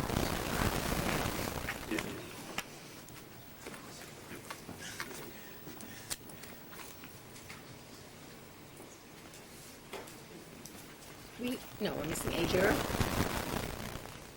Please be seated. Thank you, and good afternoon to everybody. Okay. Thank you, Ms. Van Naken. Thank you, Your Honor. The state calls Edward Cruz. Thanks.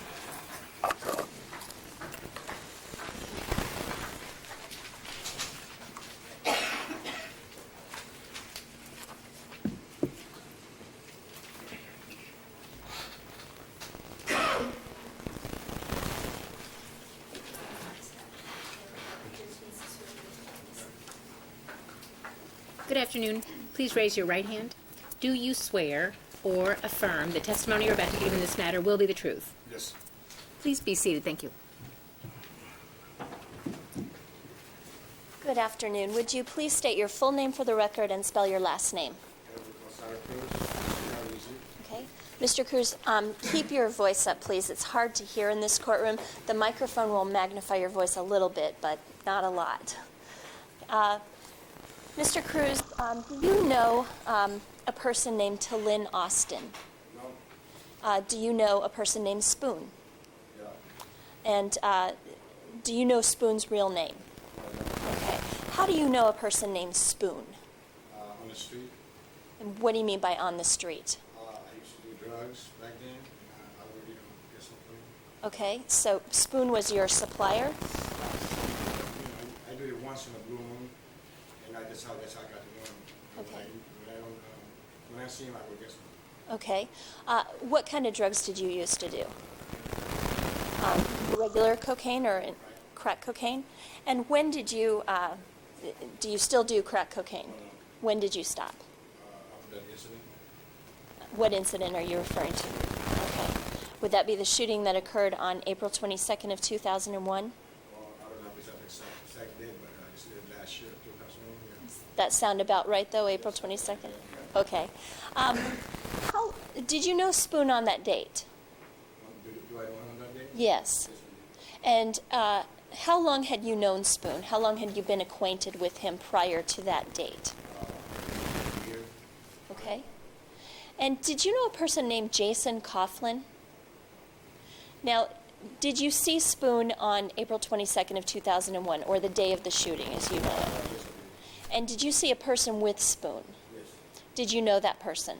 No. Okay. Had you ever seen him before? I know there was somebody beside her. I just can't, see the face. It was dark. Okay. Now, are you familiar with the area of Rainier Avenue South around South Willow Street and South Frontenac Street? Yes. How are you familiar with that area? I know there. Do you, Basically on Graham and Rainier. okay, is that close by? And you used to go there. What do you mean by you used to go there? Well, I used to live in that area. And there's a store that's called Lucky One. Yes. Store. Okay. Buy some food or something. All right. Were you familiar with that area on the day of the shooting as well? And do you have any gang affiliation? Have you ever had any gang affiliation? Okay. Do you know that area to be an area of gang activity? No. Okay. Do you have any associations with anyone that's in a gang that might hang out in that area? Okay.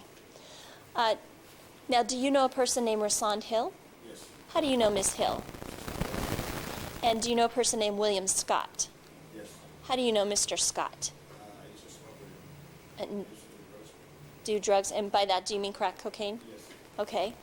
On the day of the shooting, I'd like you to kind of walk me through what you were doing the hours before the shooting. Could you tell me about that?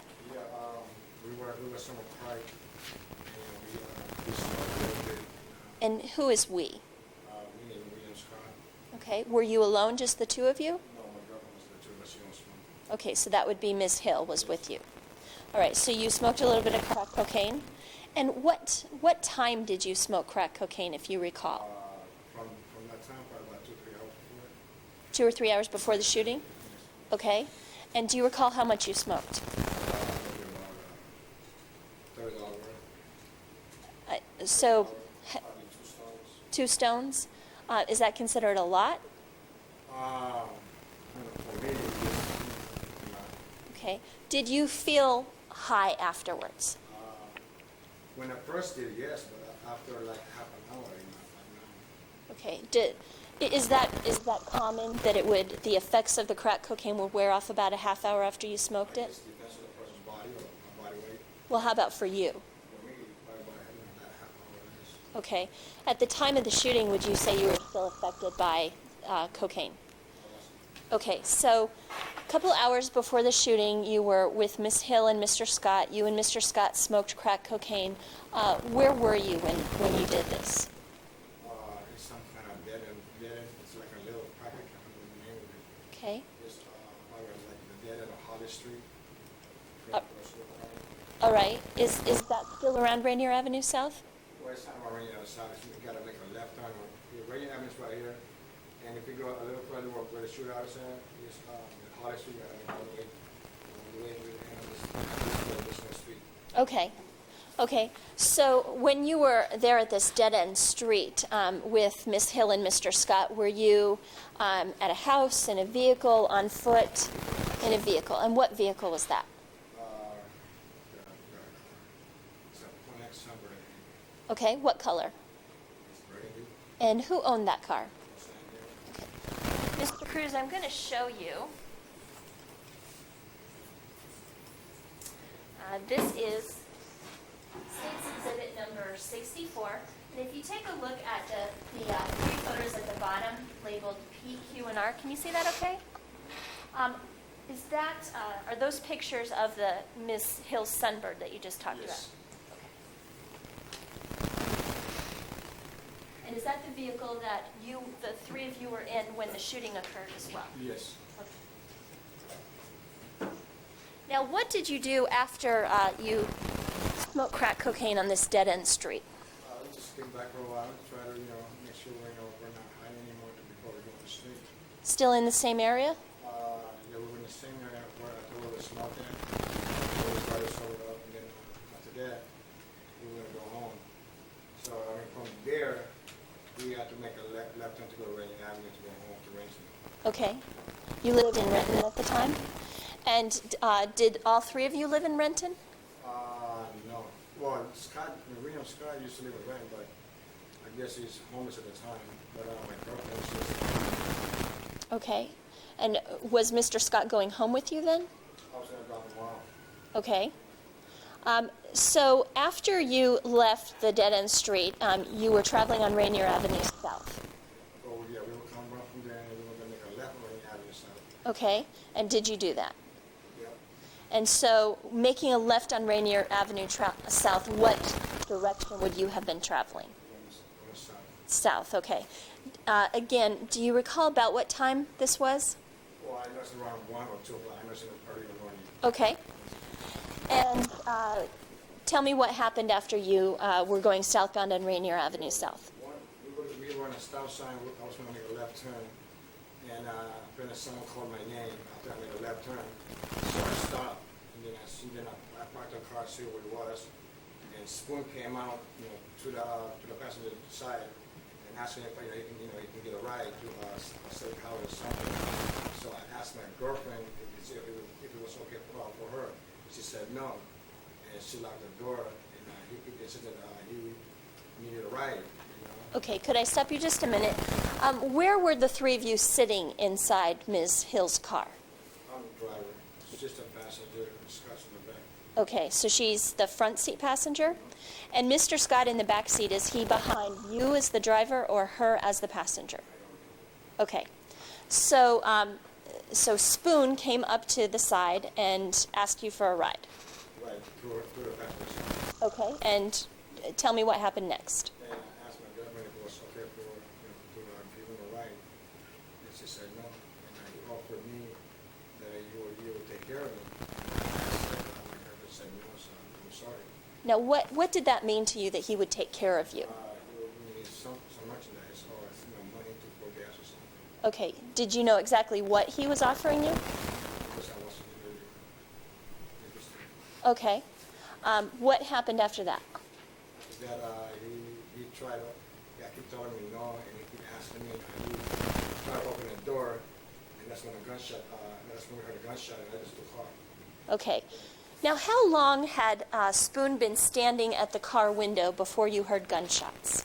How long? Maybe 5 minutes or less. Okay. Was he alone when he was at the side of the car? No, Who was he with? somebody. Okay, male or female? And did you get a look at that person? Okay. Did you know that person? No, I don't. All right. Did you get a look at the race of that person? Okay, so all you know it was a male? Yeah, it was a male. Okay. And did that male say anything while Spoon was standing at the car? Not that I can remember. Okay. Do you recall when Spoon was reaching towards the door, was that before you heard the gunshots? No. Okay. I know, yes, before the gunshot, yeah. Okay, so he reached for the door, and when you say he reached for the door, what? He was trying to open the door, Okay. and that's when the gun got. That's when I heard the gunfire. Okay. Did you hear anything just prior to the gunshots? All right. Was Spoon standing at the window the whole time? Before the gunshots? Okay. And how close was he to the window? Okay. Was he that distance the whole time? Right. Wasn't that how you talk to somebody with bang over a car? Okay. Just like that. All right. So you've indicated with your hand just a couple inches away. Is that how you say it was? So, yeah, it's just Okay. And to your recollection, he was that way the whole time? He was at the car door? I guess I'll object. The questions are getting pretty leading. The last one was leading. The witness can try to answer the question. Want to say that again, please? Okay. To your recollection, was he within inches of the car door the entire time? No, I don't think so. Okay. So if he wasn't, then what do you recall about his movement? Around the side of the car. Okay. But I can't remember if he turned around or not, but I was talking to my girlfriend, asked her, he would talk to me. I mean, it just happened so fast. Okay. Now, when you pulled the car over, were you still on the roadway? No, we were parked. You were parked? Are there parking spots along the side of the street there? And where Spoon was standing, was he in the roadway? He was on the sidewalk. Okay. And what about the person standing next to him? He was looking like right behind him. There was a fence behind him. It was like a fence. And it was like, How far behind them was the fence? from where I'm at to where, almost where we are. Okay. Something like that, 10 feet, maybe? Okay. And what's between there, then? What's between the car, where you are on the side of the street, and the fence? yeah. Yeah. Smaller than the other person. Oh, no, I mean on the ground. Is that roadway between there, or what's sidewalk? Okay. Now, the person that was with Spoon, say I'm Spoon standing here at the car window, where would he have been? Well, I'm Spoon, so where would the other person have been? Maybe, see where the gentleman's right there? They're behind that. Okay, in the red tie? Yeah, just leave it over here a little closer. Okay, so kind of behind Spoon? So, yeah, something like that. All right, and directly behind Spoon or to the side? To the side. Okay. What's the lighting like in that area? And that, the railroad pipe was going. Okay. Now, you said you're familiar with the streets in that area? Okay, what I'm going to ask you to do is, Mr. Cruz, if you could come down out of your seat. I'm going to show you this diagram here. I need you to go ahead and take a look, but then when I ask you some questions, if you could kind of stand to the side, because all the jurors have to look at this. And I'll tell you what, I'll get you a pointer. That may help you. There's one right here next to the witness Thank you. seat.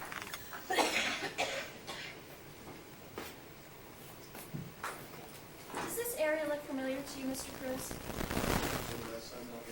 I mean, wheels right here.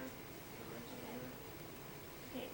You see the streets are labeled. Does that look? Right. Does that look like the positions where the streets are in that area? Does that look accurate? Okay. You're familiar with the Lucky One store? That's what I'm trying to look at right now. Okay. South Willow and Rainier. Not the one. Does that look like it would be the Lucky One? Okay. Does that kind of orient you? Yeah, so there's a body shop right here. Oh, okay. That's what they have. Okay, so that's what I want to ask you now. With the pointer, could you show me, you were traveling southbound on Rainier, you said. Where would you have first heard the person who, yelled at you? Right, right. Okay, that's where you were. You're indicating the intersection of Willow and Rainier? Okay, and so where would you say you pulled over? Right here, right. Okay, so you've indicated in front of this building here. What building is that? Do you know? That's the Asian water park. An auto parts place? Okay. And, let's see here. You've indicated that that would be the west side of Rainier. Is that your recollection? I'm not really the rush. Okay. But it was this side of It was Rainier? the side, so I was right there the last time. Okay. Okay, so is this the area where you've just described, and you can see this, there's a red car there. Would that have been like where you pulled over? To the side of the road? Pretty close. Okay, and then is this a sidewalk? That's the sidewalk right here. Okay. There should be a fence right here. Okay, before the building. Now, when you heard gunshots, you said you took off. Oh, definitely. Okay, can you show me the route that you took? Well, this way. Okay. The car just starts when we pull over. Okay, did you make it past South Front that street? Okay, go ahead and take your seat, Mr. Cruz. I'll take the pointer there.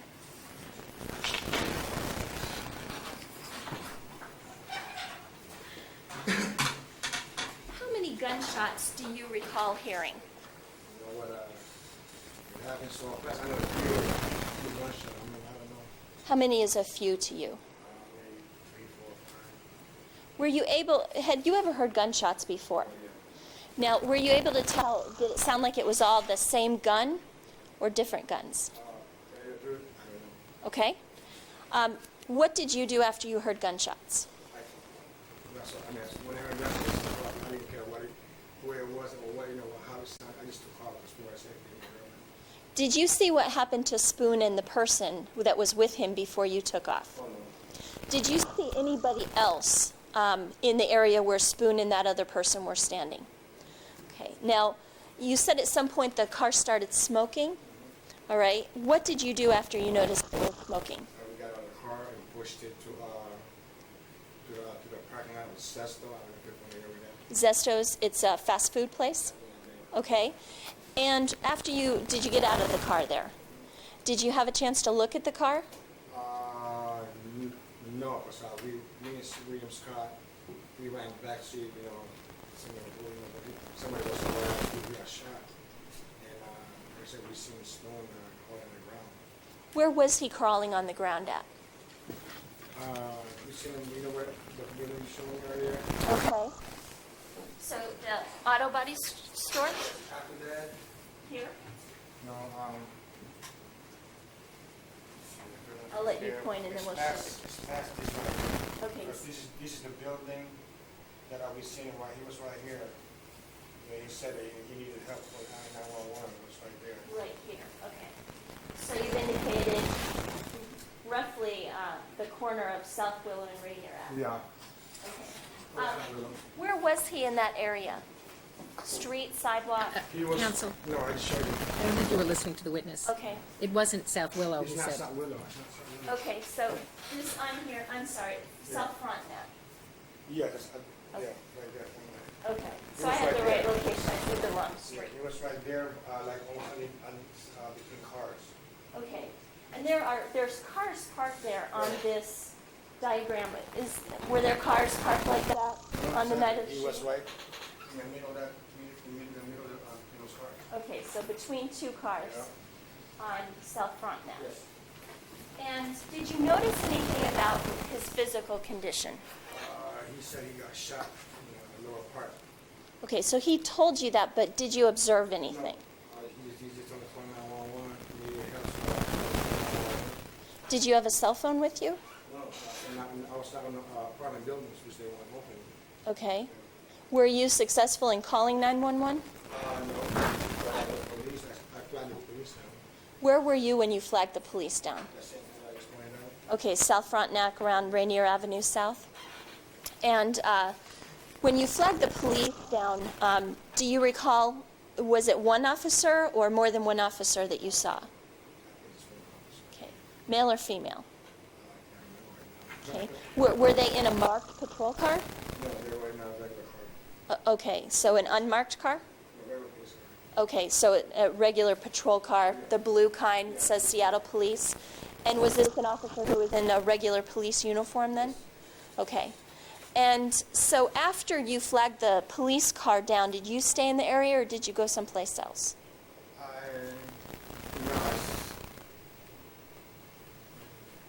I started walking back to the car, where my car said. All right. And then I guess the police told us to stay there. Stay at your car? Now, at some point, did you look at the car? Yeah, we did, because we seen a lot of oil on the ground, and we put it back. Was the oil from Ms. Hill's car, or the car that you were driving? Yes. And did you notice any damage to the car? At the time, I wasn't aware, because mainly our safety, my girl's safety, because secret I got shot. All right. What about later did you look at the car? Yes, later I did. And what did you notice? See a bullet, a hole. Why do you say it was a bullet hole? It's round. I mean, she didn't have no other holes in her body from that car that day.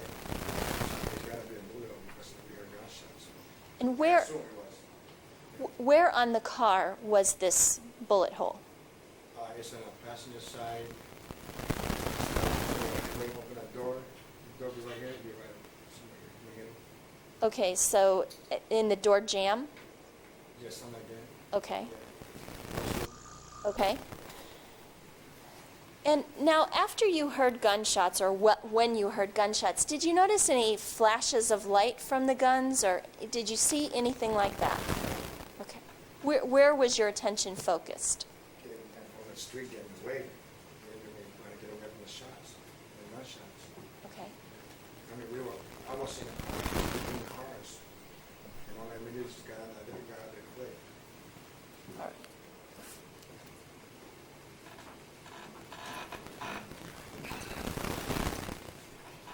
Thank you, Mr. Cruz. Wait, Hold it. thank You're not you. quite Sorry, done there yet. may be some more questions from the other attorney. Everybody can stand and stretch.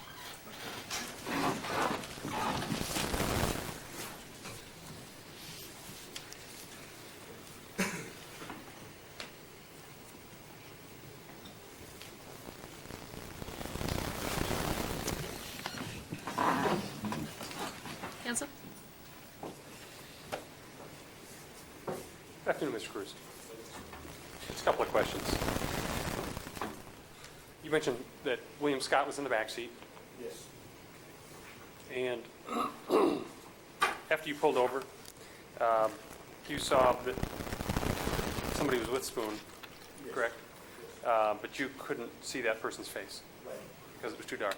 right. Yeah, my eyes was I'm sorry. focused on him. Okay, but it was also too dark to see his face. Right, exactly. Okay. And one of the ways you were able to recognize Spoon is because you knew his voice. Right, and I seen him because he got close to the car. Okay, he got right up to the car. And Spoon was pulling on the door handle, And he was trying to open the door here. and that's when the shots rang out. Right. Okay. Now, you didn't see where Spoon went after the shots, did you? Right. Okay.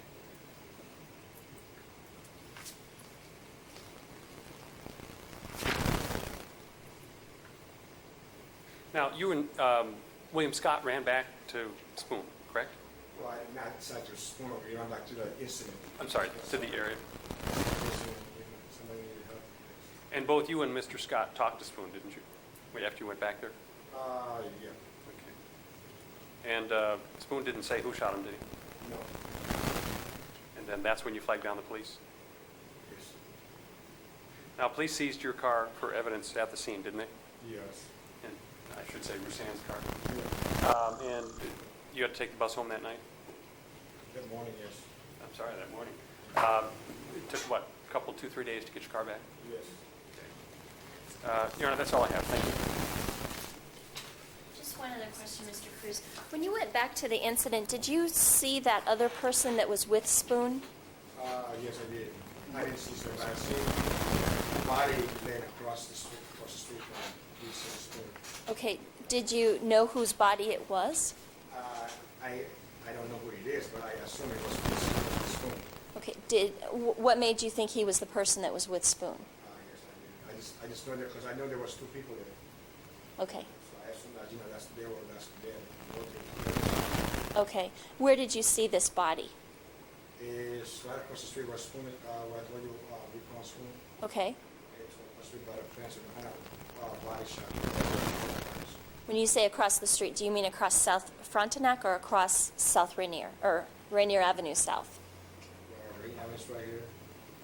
This side. Okay, here, why don't you show me on the diagram?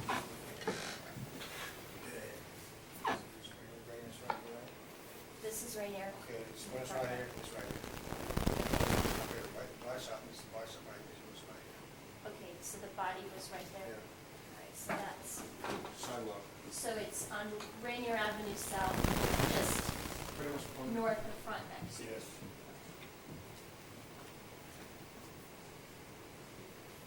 Thank you, that's all the questions I have. Nothing further, Your Honor. You're excused. Thank you, Mr. Cruz. State calls Officer Price.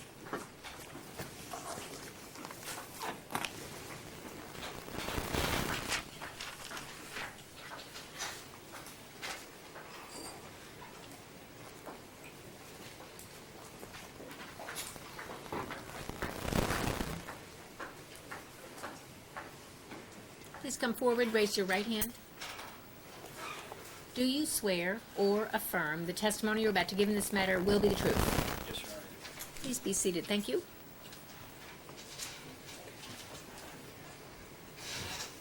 Good afternoon.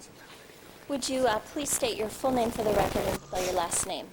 Craig J. Price, P-R-I-C-E. Are you employed? Yes, I am. Who's your employer? Seattle Police Department. How long have you been with the Seattle Police Department? And what's your current assignment? Police Officer Diver with the Harbor Patrol Unit. And how long have you been with the Harbor Patrol Unit? A little over a year. Now, prior to joining the Harbor Patrol Unit, what was your duty assignment? I was a patrol officer. And what area does the East Precinct cover? Covers the area between Highway 520 and I-90, from the water to I-5. I want to talk specifically about May 20th of 2001. Do you recall that date? May 20th? Yes, ma'am. And were you on duty? Yes, ma'am, I was. What hours would you have been working on May 20th of 2001? I worked from 7:30 to 19:30. And did you have a specific area where you patrolled? I worked the Henry sector, which ran from Madison Street to Yesler, from 12th Avenue down to Lake Washington. Now, did you work with a partner in a car or by yourself? I usually work with the partner. And on May 20th, 2001, did you work with a partner? Who was your partner? Officer Diamond. When you work with a partner, is there one of you that drives and one that's a passenger? Yes, ma'am. And on May 20th of 2001, were you the driver or the passenger? And I want to talk to you about an event that occurred on that day, and this would have been just shortly after 11 o'clock that evening. Do you recall an incident you were involved in? Yes, ma'am. Okay, can you tell me what happened shortly after 11 o'clock that evening?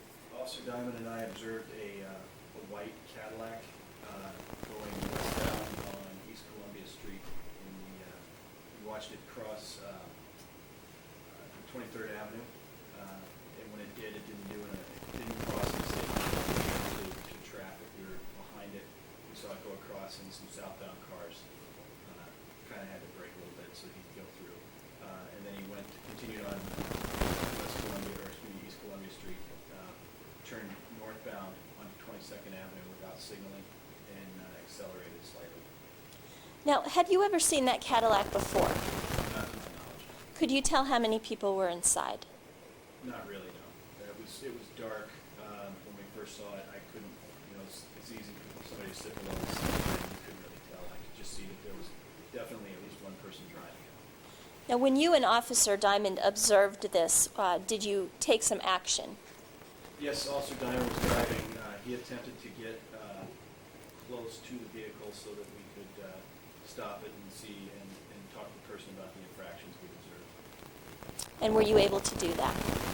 Well, the car, as it turned on 22nd, be able to signal, and it kind of accelerated a little bit. 22nd is a very narrow residential street. The car's parked on his little bit of acceleration. It wasn't like a wild, crazy acceleration. But there was another car coming the other direction, going southbound on 22nd, and we couldn't just turn right in and get right behind the car because of that obstruction. So we had to wait for that car to clear. We tried to accelerate to get behind the person. We turned on our lights. As soon as we did, the car either immediately before we turned on our lights or almost instantaneous with that, stopped. And if I could just stop you a minute there, Officer Price, were you in a fully marked patrol car? Yes, ma'am. And when you say turned on your lights, what lights are you referring to? I refer to the overhead lights, the emergency signals, the blue lights. Okay, please continue. Then the car stopped. We were right behind our car stopped. I attempted to get